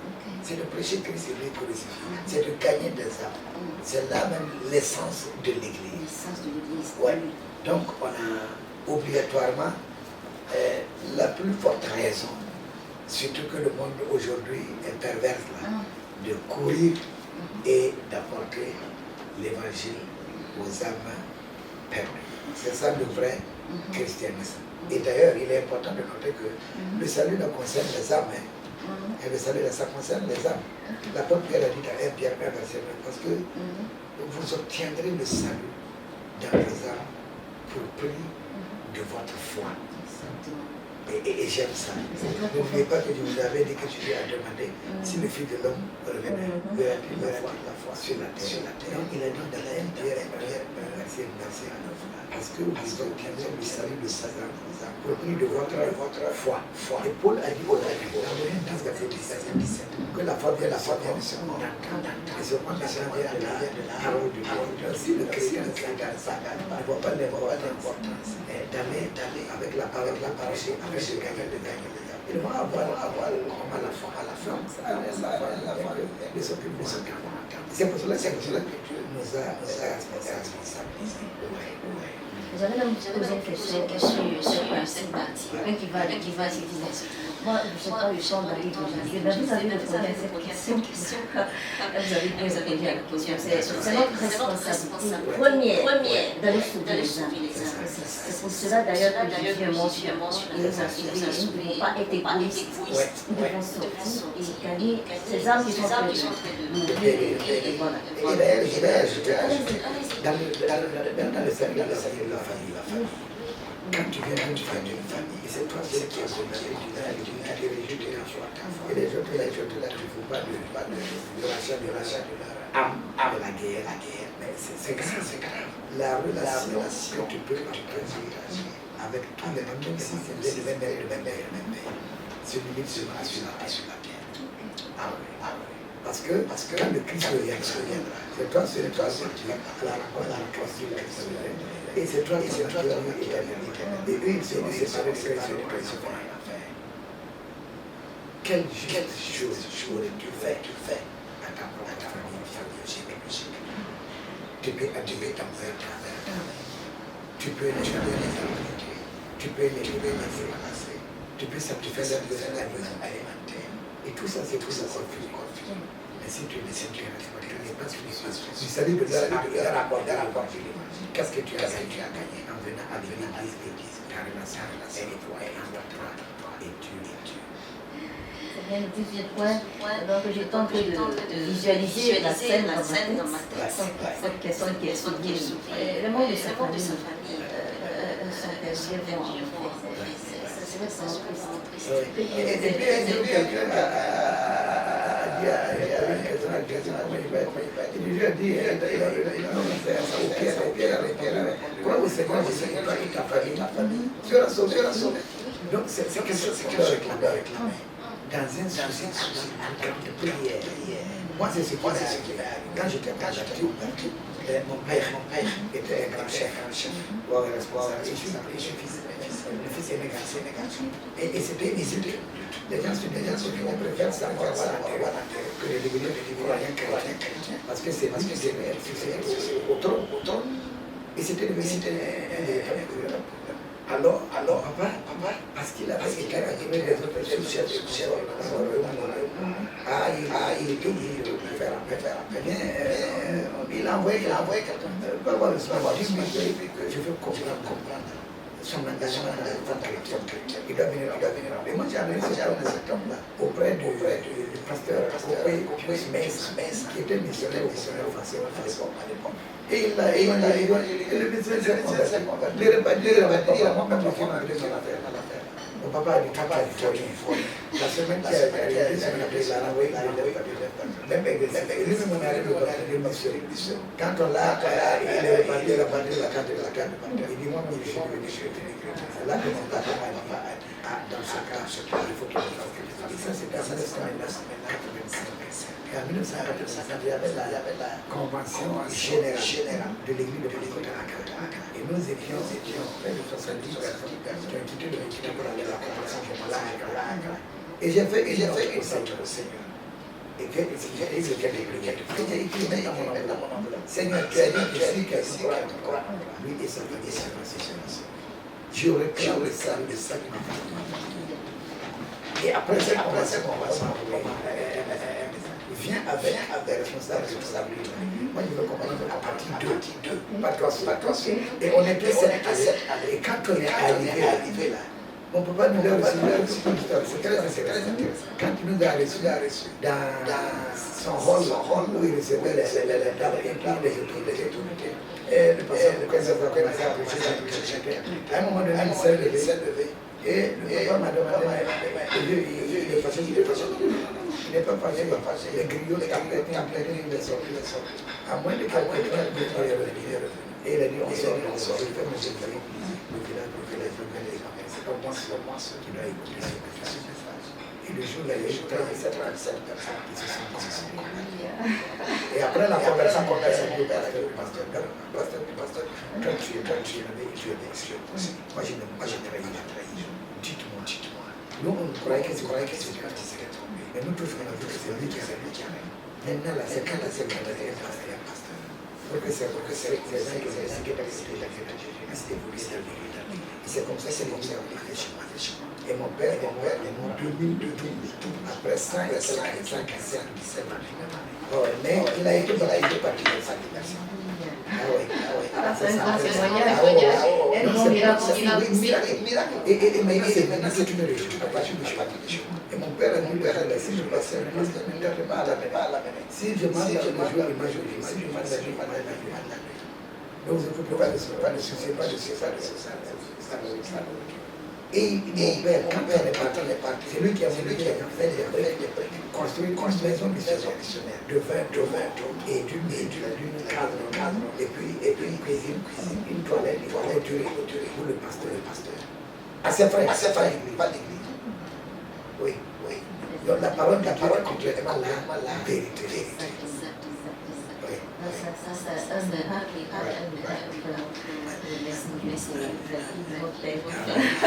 Et toute ma famille. Alléluia, ça c'est un grand témoignage. Et parmi les frères, il y a beaucoup d'actions, il y a beaucoup de diacres. Les diaconés, C'est la gloire de Dieu. Amen. Amen. Amen. D'accord, donc maintenant nous allons avancer avec nos questions. Nous allons discuter des méthodes pour gagner des âmes. J'ai beaucoup de choses. Allez-y. Oui, nous étions comme de égarés. Oui, et maintenant nous sommes retournés vers le pasteur qui est de l'arrière du gardien. Maintenant, si vous voyez que on est retourné au gardien et nous ne travaillons pas à connaître la responsabilité qui nous engage. Nous avons échoué de faire la prière. L'Église a appelé à gagner la guerre. C'est pourquoi l'Église présente des rapports sur les âmes gagnées. Chaque semestre, nous, dans nos rapports, on les a gagnés. Oui, on prend le rapport de manière exhaustive. En commençant par combien de prédications, combien d'évangélisation, on a tenu, combien d'âmes on a gagné, combien on reçoit. Vous voyez, donc c'est la responsabilité notamment des croyants et surtout des élus. Vraiment prêcher et de gagner les âmes. Et j'aime pour cela. Et une des choses qui est heureux, c'est que je vais dire est qu'il y a eu un positif de plus de 1100 personnes de âmes gagnantes qui sont ajoutées à l'église du Burkina Faso. Mais c'est important de noter que le premier groupe qui a suivi jusqu'à son ascension à Jésus a reçu ce secteur. Vous serez mes témoins dans le monde. Allez et faites les nations d'ici. Donc c'est important. Et le dernier groupe, il a dit qu'il allait vous faire non, c'est pour dire que c'est très important et c'est notre lourde responsabilité. Alléluia. Parce que Jésus amène au la vie et c'est notre mandat qui nous donne les mandats que nous avons sur la terre. Ça va comme ça, délégué, nous en suivons. Donc maintenant nous allons voir comment est-ce que nous pouvons gagner des âmes. Quelle méthode nous utiliser pour gagner des âmes de manière efficace, je veux dire. Amen, merci beaucoup. En tout cas, il y a j'avais noté beaucoup de choses pour les sauter pour aller au méthode. Il y a quelques cantons éprouvés pour gagner nos âmes. La première méthode est c'est d'avoir des soucis comme un fardeau sur le cœur qui nous amène dans une intense pour le gain des âmes. D'ailleurs, c'est les passages. Et comment peut-on entrer dans la maison fort, déposer des services si on n'a pas prié à l'âme et à l'âme et c'est un fort. C'est impossible. Donc dans ce cas, la première méthode, c'est la prière. Et la prière avec comme un fardeau majeur pour gagner vraiment. L'évangélisation doit être forte. Et on doit prier pour que Dieu ouvre les portes. Il y a des portes qui sont accessibles. Il y a des portes de maisons qui sont fermées. Il y a des gens qui nous disent non, qui sont hostiles. Allez. Mais quand nous allons nous atteler dans la prière pour demander une ouverture des portes, Dieu va le faire. Donc le premier élément, c'est la prière. On a une préoccupation sérieuse pour les pères, pour l'adoucissement des cœurs et la guérison de la souffrance spirituelle, pour que nos auditeurs acceptent. Donc la prière est indispensable pour que le croyant, c'est une méthode efficace. C'est d'ailleurs à travers la prière que Dieu va vraiment répondre à cette témoignage. Exactement. Et l'autre méthode, c'est une vie chrétienne cohérente. Il faudrait que la vie tout ce que nous prêchons, nous la vivons. C'est notre vie cohérente à la parole que nous donnons. On ne pourra pas gagner. C'est ça. Nous faisons une chose. Et c'est dans et moi j'ai toujours dit à la jeunesse scolaire, je vous conseille une chose. Lisez les livres, mais vivez la vie. Lisez des livres. Mais vivez la Bible. C'est un grand conseil. Quand la vie quand la vie est cohérente, ça va renforcer la crédibilité et ouvrir la voie à la recommandation à la fois. Ça va renforcer la crédibilité. Je me rappelle comme ça qu'il y avait un ami qui était non fort, très âgé, il était officier d'une province. Et quand il a dit ma manière de vivre, et la vie transformée, c'était à l'Amérique. Et là, après la vie, je deviendrai chrétien. Le christianisme, je n'ai pas besoin de notre message. C'est Ousmane qui est comme ça. Et les gars, ils servent au Seigneur. Donc la vie doit être cohérente à la parole de Dieu. Voilà. C'est votre méthode très importante. Troisième méthode, c'est établir de bonnes relations. Dans la vie est une relation. Il faut qu'on établisse de bonnes relations. L'établissement de bonnes relations crée des occasions d'évangéliser naturellement au fil du temps. Si on n'a pas de bonnes relations, qui va t'écouter? On ne dit même pas bonjour à un voisin. Et comment est-ce qu'on commence à présenter l'évangile? Il ne va même pas y accepter. Donc, il faudrait qu'on crée toujours de bonnes relations. Il y a certaines personnes, c'est pas aujourd'hui que je fais maintenant dans un monde, les églises sont comme des masses. Mais ici, le One Manchester, c'est un phénomène qui n'était pas au Canada, mais que nous voyons. Chacun s'est l'air de faire des choses. Vous allez voir les gens qui ne sont pas des soldats bibliques. Ils vont faire que les gens, au lieu de la confiance, ça va mettre la méfiance. Donc les gens vont se méfier du christianisme, au lieu d'avoir confiance au christianisme. Et c'est donné. Donc si on n'a pas de bonnes relations, dans ce temps qu'on établit de bonnes relations, pour que les gens voient la confiance et se disent c'est le christianisme qu'il faut choisir. Il faut établir de bonnes relations. Alors, l'autre méthode, il y a certaines personnes qui ne prennent pas le temps d'étudier la parole. Donc, il faut véritablement apprendre. Il faut se verser dans les Écritures. Oui. Et il faut vivre cette parole. Mais quand on n'apprend pas et on n'est pas familier, et on n'a pas mémorisé les Écritures qui décrivent le message de l'évangile.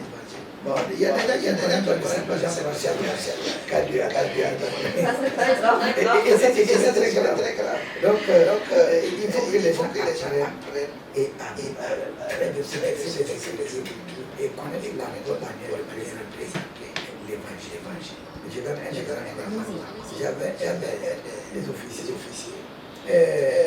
qui il a son petit avec un village près de 80 il était maçon. Il était sur sa maçonnerie, il arrivé à la maison, il dit que son grand frère il arrive au travail là-bas, il dit bonjour, du haut de la maison, et là c'est ses coéquipiers, ses collègues ouvriers qui étaient là avec lui. En présentant son petit frère, il dit hey, c'est mon petit frère, mais c'est un mois en blanc.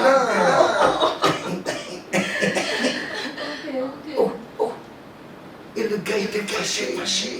Un mot en là, je suis mort et je parle. Mais pour lui qui a le message, pour lui, ils sont morts en 4 péchés. Et Dieu les conduit comme des morts. Donc comment c'est qu'on peut comprendre ce message? Il ne peut pas comprendre ce message. Non, le message est moi. Pasteur, je suis venu après que tu connais là. Et regarde, si à Seigneur me présente, je suis moi, je suis mort et je parle. Quand vous êtes venu pour prêcher l'évangile, vous avez chanté, si tu ne suis pas Dieu, tu vas mourir et aller en enfer. J'étais le prêteur à entendre, à chanter, à commencer à chanter. Mais est-ce que je suis mort en parlant et en chantant? Bon, c'est pour dire qu'il faut qu'on apprenne véritablement et la manière à communiquer pour que véritablement on puisse toucher les cœurs et que ces personnes se donnent au Seigneur. Puis notre méthode, c'est gérer les occasions qui se présentent. Les occasions où il y a plusieurs minutes. Quand elles sont perdues, elles ne peuvent plus revenir. Exact. Mais quand on a l'occasion, il faut bien la gérer. En partageant bien. Le croyant doit être très attentif. Observateur, est prêt à partager sa part lorsque des occasions se présentent. Ah oui. Donc, étant toujours prêt à vous défendre l'écriture de Pierre 3, verset 15. Étant toujours prêt à vous défendre avec douceur et respect devant quiconque vous demande l'espérance qui est en vous. Il faut savoir te disponibiliser. Il faut connaître à qui tu as affaire. Je crois qu'il n'y a pas très longtemps, j'ai enseigné ceux qui partagent, les prédicateurs dans l'église, et j'ai dit, mais écoutez, il faut connaître ton auditorium et savoir quelles sont les choses qu'il faut utiliser pour te faire comprendre et communiquer véritablement ce que tu veux communiquer. Ah, oui. Parce qu'il y a des gens, ils arrivent dans un monde, au village, il avait dit, aujourd'hui, notre message sera centré sur la démonologie, qui est la doctrine des démons. Mais qui allait à l'école pour comprendre ce que c'est que la démonologie? Pour que tu aies un interprète, même c'est très difficile. Le simple message qui est la doctrine de la Christologie. Si tu pars dans un certain milieu, tu dis, oh, aujourd'hui nous parlons de la Christologie. Bon, comment on va interpréter cela? Déjà, le mot est très gros. C'est ça, on ne peut pas te comprendre. Détailler le mot. Donc il faudrait véritablement travailler à ce que véritablement tu saches gérer l'occasion qui t'est donnée, à qui je vais comment et par où commencer et quel est le temps à ne pas perdre et communiquer ce qu'on attend de toi. Quand on était parti au Niger pour l'ouverture de l'église, en ce moment la banque devrait arriver et malheureusement l'État avait refusé au dernier moment. J'étais avec l'apôtre Moutoumi et l'apôtre Ampoma. Mais en ce moment, l'apôtre Moutoumi était en Côte d'Ivoire. Et c'est moi qui avais plus le français. Et c'est devenu comme si c'était moi qui étais le conducteur. Arrivé là-bas, au premier grand point, l'apôtre Ampoma a fait une grave erreur. C'est lui qui conduit. Et c'est lui qui conduit. On n'avait pas de chauffeur. Et on nous a arrêté. Il a la foulée. Et je suis descendu. Allez voir ces policiers. Il m'a dit non, le chauffeur. Et comment il a su? Oui, il voyait que j'étais resté derrière. Et j'ai dit, bien sûr. Il dit, c'est la maison du chauffeur. Il dit, tu veux quoi du chauffeur? Il m'a dit, pas mal, ils ont permis son permis de conduire. Et s'il avait décidé, et quand il a regardé, il a vu que malheureusement, le permis était délivré de 10 ans. Donc, dans la précipitation, il a pris le faux permis et laissé le permis valide. Et le monsieur, moi aussi, j'ai fait une erreur. Je parle de l'occasion là. Moi aussi, j'ai fait une erreur. Quand il a dit que le permis est périmé, parce qu'on a demandé à la gendarmerie, à la police, l'immigration, à la douane, laisser passer. Et personne n'a observé que c'était périmé. Il dit, mais monsieur, c'est pas ce travail. On a quitté. Il dit, ah bon? Yo, d'accord. Donc j'avais et quand il a regardé, il m'a bien voir. Et j'ai vu que le permis avait validé de 5. Et il était utilisé. Il dit, non, écoute, c'est la laquelle vous voulez réussir. Il dit, ah bon? Que je voulais lui parler? Il dit, c'est parce que c'est plus d'homme peut faire des fautes, commettre des erreurs. Pour ne pas dire tout le monde est péché. Il va pas comprendre. J'ai commencé par là. J'ai commencé à apporter l'évangile. Et le monsieur m'a arrêté. Et il m'a dit, c'est où vous allez? Et je lui ai dit, bon, nous venons là pour établir l'église. Mais je veux aller dans les États-Unis. J'ai un que je veux voir. Et vous connaissez là-bas? Et dit, moi, je dis, comment vous allez me loger? Parce que je veux venir plus. Je veux donner ma vie à votre Jésus, aux gens. Je comprends l'histoire. Et c'est lui qui a organisé un projet qui prend sa propre amené à l'ambassade des États-Unis. Et c'est comme ça que nous sommes arrivés. Et il nous a laissé. Je descends pour rentrer. Je raconte mes rencontres de l'année. Aïe, il m'a dit, comment tu as su ça? Il est dans longtemps, il a dit, oui, je veux plus votre âme. Il dit, il y a plus de là. Dans le pays, il y a un qui sait que notre donne les enfants de tes enfants de et il est allé à la situation. Il est appelé, il dit, pas que je vais aller pour le chercher. Et de là, votre âme est parti, et le monsieur nous l'a accompagné pour aller sur la et un coup de lui qui dit, est-ce qu'on peut passer à la maison et puis continuer. On s'est arrêté. Il est rentré ce chantier. Et moi j'ai commencé à faire la femme. Et la femme a chez lui. Il est sorti, la femme a pour confesser.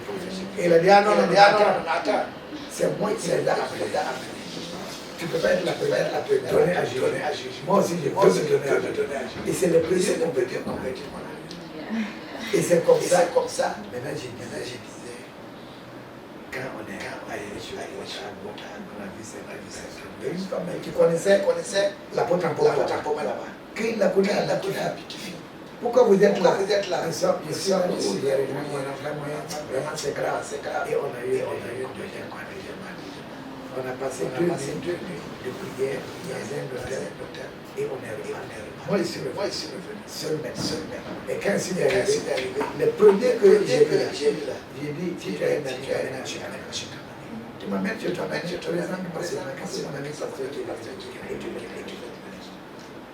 J'arrive là, c'est mon ami qui est là, je pose la question à la personne, tu as déjà entendu de mon pasteur? Il dit oui, qui est le pasteur?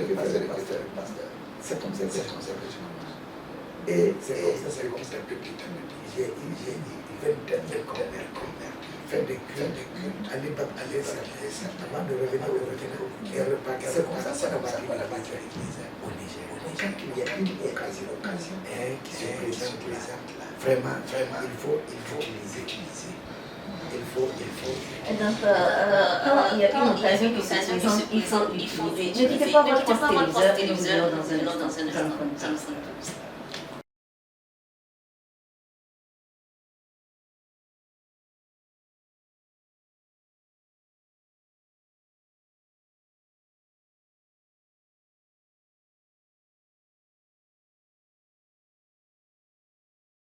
Au retour de la pause, avant de prendre la pause, notre apôtre Zabri parlait du fait que de vos saisies, l'occasion de présenter l'évangile qui va donner beaucoup d'exemples. Donc nous allons prendre 2 autres méthodes de gagner les âmes, et que là nous allons continuer notre discussion sur le fait d'être déployé pour les âmes qui n'aiment jamais. L'autre méthode, c'est nous-mêmes de créer des si les occasions se présentent pas là, le gagnant doit prendre l'initiative de changer les sujets spirituels dans les conversations. Il s'agit de discuter d'événements actuels ou d'expériences personnelles qui mènent à la méditation sur la foi et le salut. Par exemple, Jésus et la femme samaritaine. Et il a étudié il a attendu la femme de l'âme de cette femme est très précieuse. Il faut qu'elle soit gagnée. Et le disciple dit, oh Seigneur, on va faire. Comme vous voulez, le temps est. Jésus est resté là au point d'eau. Quand il est arrivé, oh, donne-moi de l'eau. Et à partir de là, il a amené pardon, c'est à nous d'accueillir les opportunités. Et notre affaire, c'est de laisser le résultat à Dieu. Beaucoup de fois, quand on va prêcher et on n'a pas gagné, on croit que non, laissez le résultat. Parce que tout comme la goutte sur la terre, elle ne repasse sans effet pour lequel elle a été ainsi aussi la parole on a aimé dans la personne qui nous a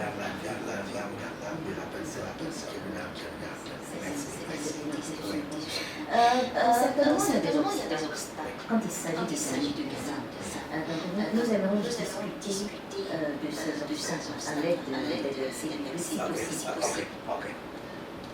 Oui, il y a des obstacles. Il y a des obstacles. Et n'oubliez pas de dire que dans 1 Corinthiens chapitre 7, verset 19, Paul a dit quelque chose de très important.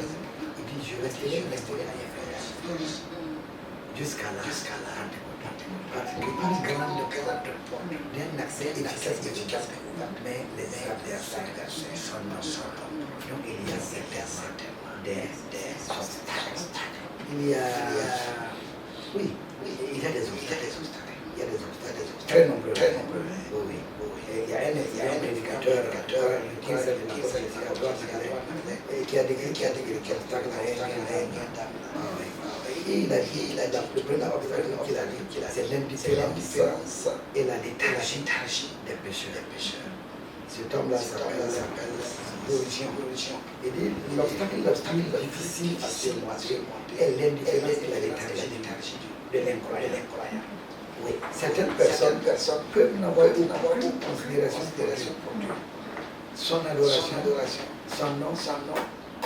D'autres se désintéressent des questions spirituelles ou de l'Église. Cela peut décourager le prédicateur et ou le partage du message. Cependant, l'Église conseille à ceux qui gagnent de redoubler d'ardeur en l'esprit, en s'enflammant avec la puissance dévorante du Saint-Esprit.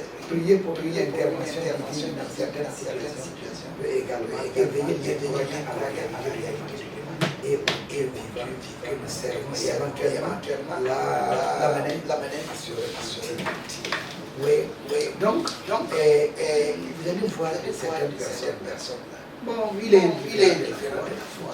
Oui, ça me dit rien. Il est léthargique. Il doit se juger sur la chose, mais pas en tout cas de votre évangile et de votre affaire de Dieu. Mais dans ces cas-là, il ne faudrait pas que c'est découragé. Non, c'est découragé.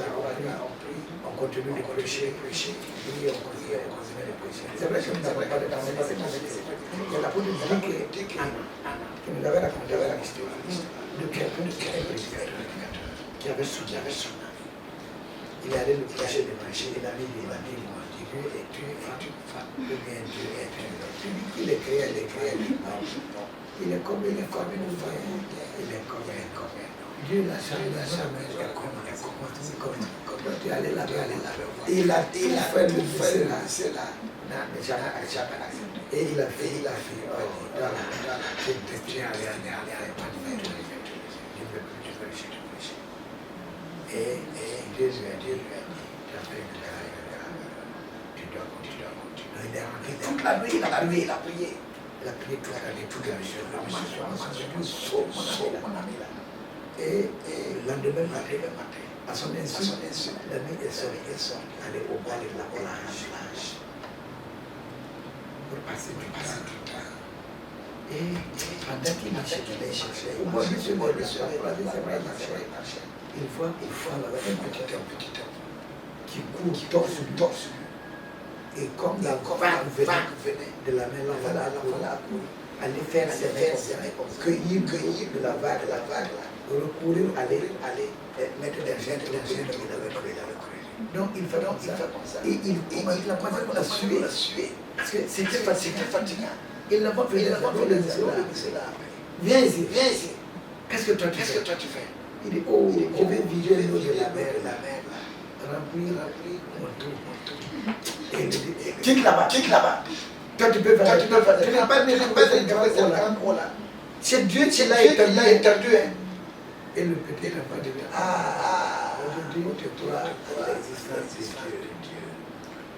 Tes imaginations et tes pensées, tes calculs humains ne peuvent pas te rejoindre une fondeur. Et il m'a cité de Dieu. Crois à l'existence de Dieu. Crois à ton état d'homme pécheur.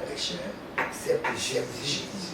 Le Fils de Dieu reçoit comme le sauveur de ton âme. Le Dieu au-delà tes yeux, que tu vois, selon ce que Dieu veut que tu sois sauvé. Dès qu'il a un message, waouh, il a couru aller rejoindre mon ami. Voilà, et l'enfant a disparu. Et il a eu plus peur. Il dit voilà ce que j'ai vu. Et l'enfant a disparu. Et il dit pour recevoir quand Jésus. Donc, il fallait que Dieu lui descende sur son Exactement. Mais il a fallu qu'il persévère. S'il n'avait pas persévéré, c'était perdu. Dieu est toujours le même. Hier, aujourd'hui, il fait des miracles. Oh, ouais. Si on continue de prier, Dieu va changer l'indifférence à vraiment l'indifférence des personnes qui est convaincue de la vérité et du salut. Maintenant, la deuxième chose que c'est l'incrédulité. L'incrédulité est un obstacle majeur au gain d'âme. La Bible rapporte que le Seigneur Jésus n'a pas fait beaucoup de miracles dans sa propre vie. Nathan a tort des incrédulités. Ne marche plus sur le verset 4 à 6, Matthieu 13, 15. L'incrédulité est présentée dans toutes les âmes non régénérées, bien qu'elles soient invisibles chez certaines personnes. Pour elles, leur opinion est plus importante et plus digne d'être crue que la parole et la parole des spiritus. Donc il est difficile pour ces personnes d'être persuadées par des arguments et des débats. Néanmoins, elles peuvent être influencées par le style de vie du croyant chrétien, sa sincérité, ses actes d'amour et de générosité, sa foi l'âme, alors peut influencer. Là encore, une intervention divine spectaculaire peut également débloquer leur cœur endurci. Donc il y a beaucoup de gens que Dieu, il a toutes les voies. Donc quelqu'un il peut même pas, tu l'apportes là, c'est une voie de développement. Mais c'est un obstacle. Mais ce n'est pas souci de voir. Ça veut dire que c'est une raison. On peut une raison de faire des armes pour dire que tout est foutu. Non. Dieu veut transformer le cœur de pierre en cœur de chien.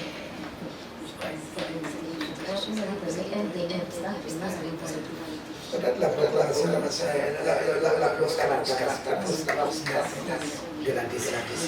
Il y a des gens qui le mettent. Non, je verrai après. Et il faut que c'est un obstacle. Mais qui n'est pas on peut franchir son obstacle. On peut la rencontre de la porte de la avec le gouverneur Félix est un exemple. Oh oui, dans Acte 4, verset 22 à 25. C'est un exemple. Les gagnants avec de tels individus, ils doivent leur faire comprendre que le péché croyant est déjà condamné et qu'il s'il ne se met pas à sa patience à Christ, il périra éternellement. Nous devons enseigner de telle sorte que chaque pécheur tremble sur son ciel et s'il ne vient pas à Christ, il peut souffrir aussi longtemps qu'il reste loin de lui. Donc il faudrait se dire, même si le gars regarde bon, c'est un obstacle, mais on peut réellement il y a aussi la justice personnelle, il y a des gens qui se posent du tout. Ils sont complaisants. Ils se croient que nous, c'est un obstacle, mais qui n'est pas insurmontable. Donc il y a les barrières qui sont des obstacles, les barrières au niveau juridique, culturel. Dans plusieurs pays, du Moyen-Orient, et même certaines régions d'Afrique ont des traditions et des cultures ainsi que des lois draconnières qui n'autorisent pas le partage de la foi. Cela requiert des grâces de la sagesse et des interventions divines inspirées par le Saint-Esprit et on va gagner. Même au Burkina Faso, la façon de requête est une nation à combien de pourcents islamique. Nous, on a prêché les beaucoup de personnes qui sont concentrées et elles sont excommuniées de leur famille. J'ai pris beaucoup d'enfants, payé leur scolarité jusqu'à un certain niveau. Ils sont devenus parce qu'ils savent qu'on est non, tu n'es plus ton enfant, tu es excommunié. Des filles et des garçons. Beaucoup, qui ont été devenus des choses. Et travailler à les réconcilier avec les parents, il y en a qui ont raison, et même qui gagnent les problèmes dans les familles pour les aider. D'accord, donc nous allons rapidement voir les défis associés aux dames. Nous allons finir avec les obstacles. Avant de voir, j'avais pensé que c'est les mêmes choses, mais il y a une petite nuance, une petite différence entre les deux. Donc nous allons voir rapidement les défis associés aux dames. Bon, les défis, les dangers associés l'acte de créer les âmes que les nombres transformés en sentence comporte combien d'avions peuvent mener son efficacité et par la confusion concernant la nature du service. Et voici quelques exemples au Ghana. Premièrement, les forteresses et les attaques démoniaques. Il faut savoir que comme il y avait des études naturelles des noms faut déposséder sans aucun problème. L'ennemi fait Satan et les démons existent et ils ont possédé certaines. Donc, il faut dire que ce sont des forteresses qui sont des défis. Ils attaquent. Mais la bonne est que bien que nous sommes dans la chair, notre combat n'est pas parce que les armes que nous regardons, elles sont puissantes de renverser les forteresses. Et la Bible a dit que nous renversons les forteresses. Et toutes les pensées captives à l'obéissance de Christ. C'est pour dire que c'est dangereux parce qu'on peut être attaqué. Mais nous, on a déjà gagné la guerre avant de parce que j'ai entendu ça. Il les a publiquement les démons parce que la dernière fois d'elle parle de la valeur. Et nous avons ce pouvoir. Et il nous a dit d'aller dans le tout pouvoir aller faire des nations, des lycées. Si ce n'était pas possible, on n'allait pas dans les il a dit vous allez tout le pouvoir de l'humanité. Et rien ne fera. C'est ça. Donc, s'il vous plaît, les forteresses, les attaques démoniaques sont réellement une évidence qu'on peut faire face, mais dans toutes ces choses-là, il est important de comprendre que Satan et ses démons peuvent se reconnaître chaque fois à Dieu, mais les puissants démoniaques utiliseront toutes les armes de leur arsenal pour empêcher qu'une âme soit sauvée. Les plus grandes armes de Satan sont dirigées contre ceux qui arrachent les armes de son rêve. Néanmoins, Dieu nous a donné de voir sur Satan et ses armes. C'est pourquoi on a dit chapitre, il est écrit vous recevrez une puissance de Saint-Esprit sur vous et vous serez mes témoins. C'est ça. Dieu a tout pouvoir et le croyant chrétien a un pouvoir. Oui, a un pouvoir. Nous allons rapidement voir les avantages. Nous savons bien. Donnez-moi le temps de parler. Il y a certains dangers associés au Ghana qui peuvent inclure l'hostilité, la persécution, plus récente que l'absence de la repentance, une présentation superficielle de l'évangile, l'absence de suivi et de formation des disciples. Quand vous partez gagner les hommes, si vous ne suivez pas là, c'est un obstacle. Et c'est un défi. Il y en a qui ont accepté de se convertir, mais quand on ne les suit pas là, bon, la famille a été avec le gars et vous le laissez tout seul. Comment il va se défendre? Donc, c'est très important d'insister, une trop grande insistance sur le ciel au point de négliger la relation transformatrice avec les relations que nous devons considérer cela et aller et réellement faire des choix. Et l'autre chose, c'est la persécution, qui est aussi un grand défi. On peut être persécuté. Bien que la persécution chrétienne prenne nombreuses formes, elle peut être définie fondamentalement comme toute hostilité subie du fait de s'identifier à Jésus-Christ. Elle peut prendre la forme de discrimination, d'arrestation, de torture, d'emprisonnement, d'exclusion, comme jamais, de martyr. Jacques a dit, mes frères, on dirait comme un sujet de joie complète les épreuves auxquelles vous pouvez être exposés, sachant que les peuples produit la patience. La joie d'affronter la persécution et la réalisation de ce que Dieu veut que nous puissions réaliser doit se faire par l'effort du gagneur d'âme, donc qui ne sont jamais vains. Donc il faudrait qu'on sache qu'il y aura des défis, mais ce sont des défis. Dieu nous a les grâces pour nous préparer et donner les les atouts nécessaires pour pouvoir supporter les défis de l'évangile. Oui. Nous allons nous concentrer maintenant sur les avantages liés au plan d'âme. Il y a des avantages, donc nous allons prendre quelques-uns de ces avantages. D'accord.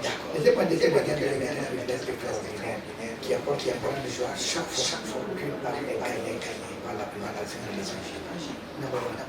La joie au ciel. La joie au ciel. Si une seule âme se donne au Seigneur, c'est le pied de la toute de ciel. Il y a de la joie. Même les gens qui s'explosent de joie au ciel. C'est un grand avantage. Depuis la chute de l'homme, dans les jardins, il y a tout l'intérêt du ciel par la rédemption de la race humaine. Oh oui, la race humaine. Dieu a passé de nombreux siècles à mener son plan de rédemption. Et il n'est pas étonnant que les gens du ciel se réjouissent lorsque les hommes sont gagnés pour le Seigneur. Luc 15, verset 10. Deuxième chose, la joie de l'âme gagnée par Christ. La joie de l'âme gagnée par. Vous voyez, quand le verre, il y a des arbres. Vous avez les verres de droite qui font ça. Quand un verre est sur on arrête le cahier, le goût est amer. Et il grossit dans ça. Et comment il a gagné? Ce verre-là se détache par sa qualité. Hey! Ce qu'il va consommer là-bas, il va se savoir ça. Il y a un plus excellent. Il y a une vérité qui fait plus de bien que ce que j'avais. Donc l'âme sauvée, l'âme gagnée sera quand elle a accepté Jésus. L'Écriture rapporte qu'après sa apparition pandémique, il était clair à poursuivre son chemin en se réjouissant. Acte 8, la joie du croyant quand il découvre la vérité de Dieu, son obéissance à la vérité de Dieu, sa libération de la culpabilité du péché, son entrée dans la nouvelle vie et son espérance à la vie éternelle se combinent pour faire du moment de la motivation de joie incomparable. Et le croyant va se réjouir. Donc c'est un grand avantage. Il y a la joie du gagnant. Comme tu es tu es allé sur ton savoir qu'il allait se donner. Et par la grâce de Dieu, par le moyen de l'évangile, et par la puissance du Saint-Esprit qui combat le péché, le monsieur est décédé d'un croyant. C'est les Dieu là. Si tu t'es comme ça, c'est pas cet homme-là. Donc, quand on est gagnant, il y a une joie abondante. Il y a la joie, la croissance maintenant de Galilée. Quand plusieurs hommes se convertissent dans l'église de Galilée, tout le monde est heureux. Tout le monde est heureux. Ce sont quelques avantages. Il y a les signes et les projets qui vont accompagner ceux qui vont croire. Et quand on voit la dévoilement de ces signes-là, véritablement, on voit que c'est très important. Et véritablement, c'est un bonheur et c'est un point de avantage que de prêcher et de gagner les âmes. Malheureusement, le temps ne joue pas en notre faveur, donc nous allons prendre beaucoup de minutes avant de tirer les rideaux sur nos discussions portant sur le fait d'être déployé pour sauver l'âme qui ne meurt jamais. Au dernier moment, le texte principal, c'est Jésus. Comme question. La marque du principal, c'est le texte principal. Mais cet exposé qui nous a certainement sauvé l'âme qui ne meurt jamais. Et en laissant la valeur éternelle là. Et suivant le chemin de Seigneur Jésus, lui-même dans la sacrifice qu'il a conçu pour gagner les âmes. Jésus a déclaré que c'est l'homme de gagner tout le monde s'il perdait son âme. Ou encore que donnera en échange à son âme. Nous les croyants à Christ, les âmes sont des trésors de Dieu que l'on puisse rencontrer au ciel. Parce que une âme vaut bien plus que le monde entier. L'âme qui n'a jamais mérite toute notre temps, notre énergie, nos ressources et nos sacrifices pour la ramener à l'éternel Dieu. Nous invitons tout le monde à la prière victorieuse pour que le mal de Dieu nous amène dans une âme, on puisse gagner des âmes qui ne meurent jamais au Seigneur. Dieu vous bénisse. Merci pour les précisions que vous nous avez apportées sur le fait que nous sommes déployés pour sauver l'âme qui ne meurt jamais. J'espère que, chers téléspectateurs et téléspectatrices, vous avez appris pas mal de choses aujourd'hui au cours de notre discussion portant sur le fait d'être déployé pour posséder l'âme, pour gagner plutôt l'âme qui ne meurt jamais, pour sauver l'âme qui ne meurt jamais. Bon, ce soir, nous sommes concentrés sur certains éléments que je vais énumérer. Nous avons parlé des méthodes, nous avons parlé aussi des obstacles liés au kingdom, nous avons parlé des qualités associées au kingdom et des avantages qui sont liés au kingdom.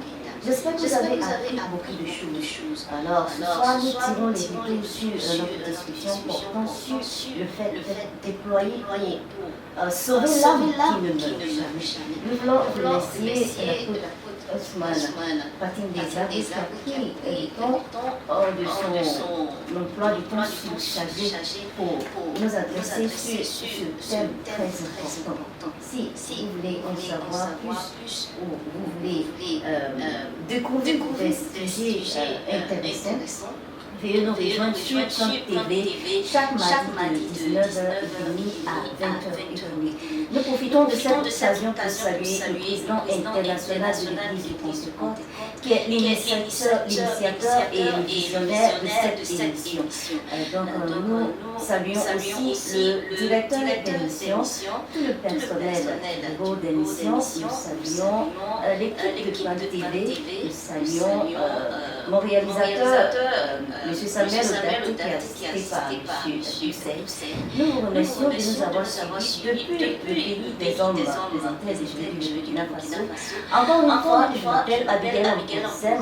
Prenons rendez-vous mardi prochain de 19h30 à 20h30. Encore une fois, que Dieu vous bénisse et à très bientôt.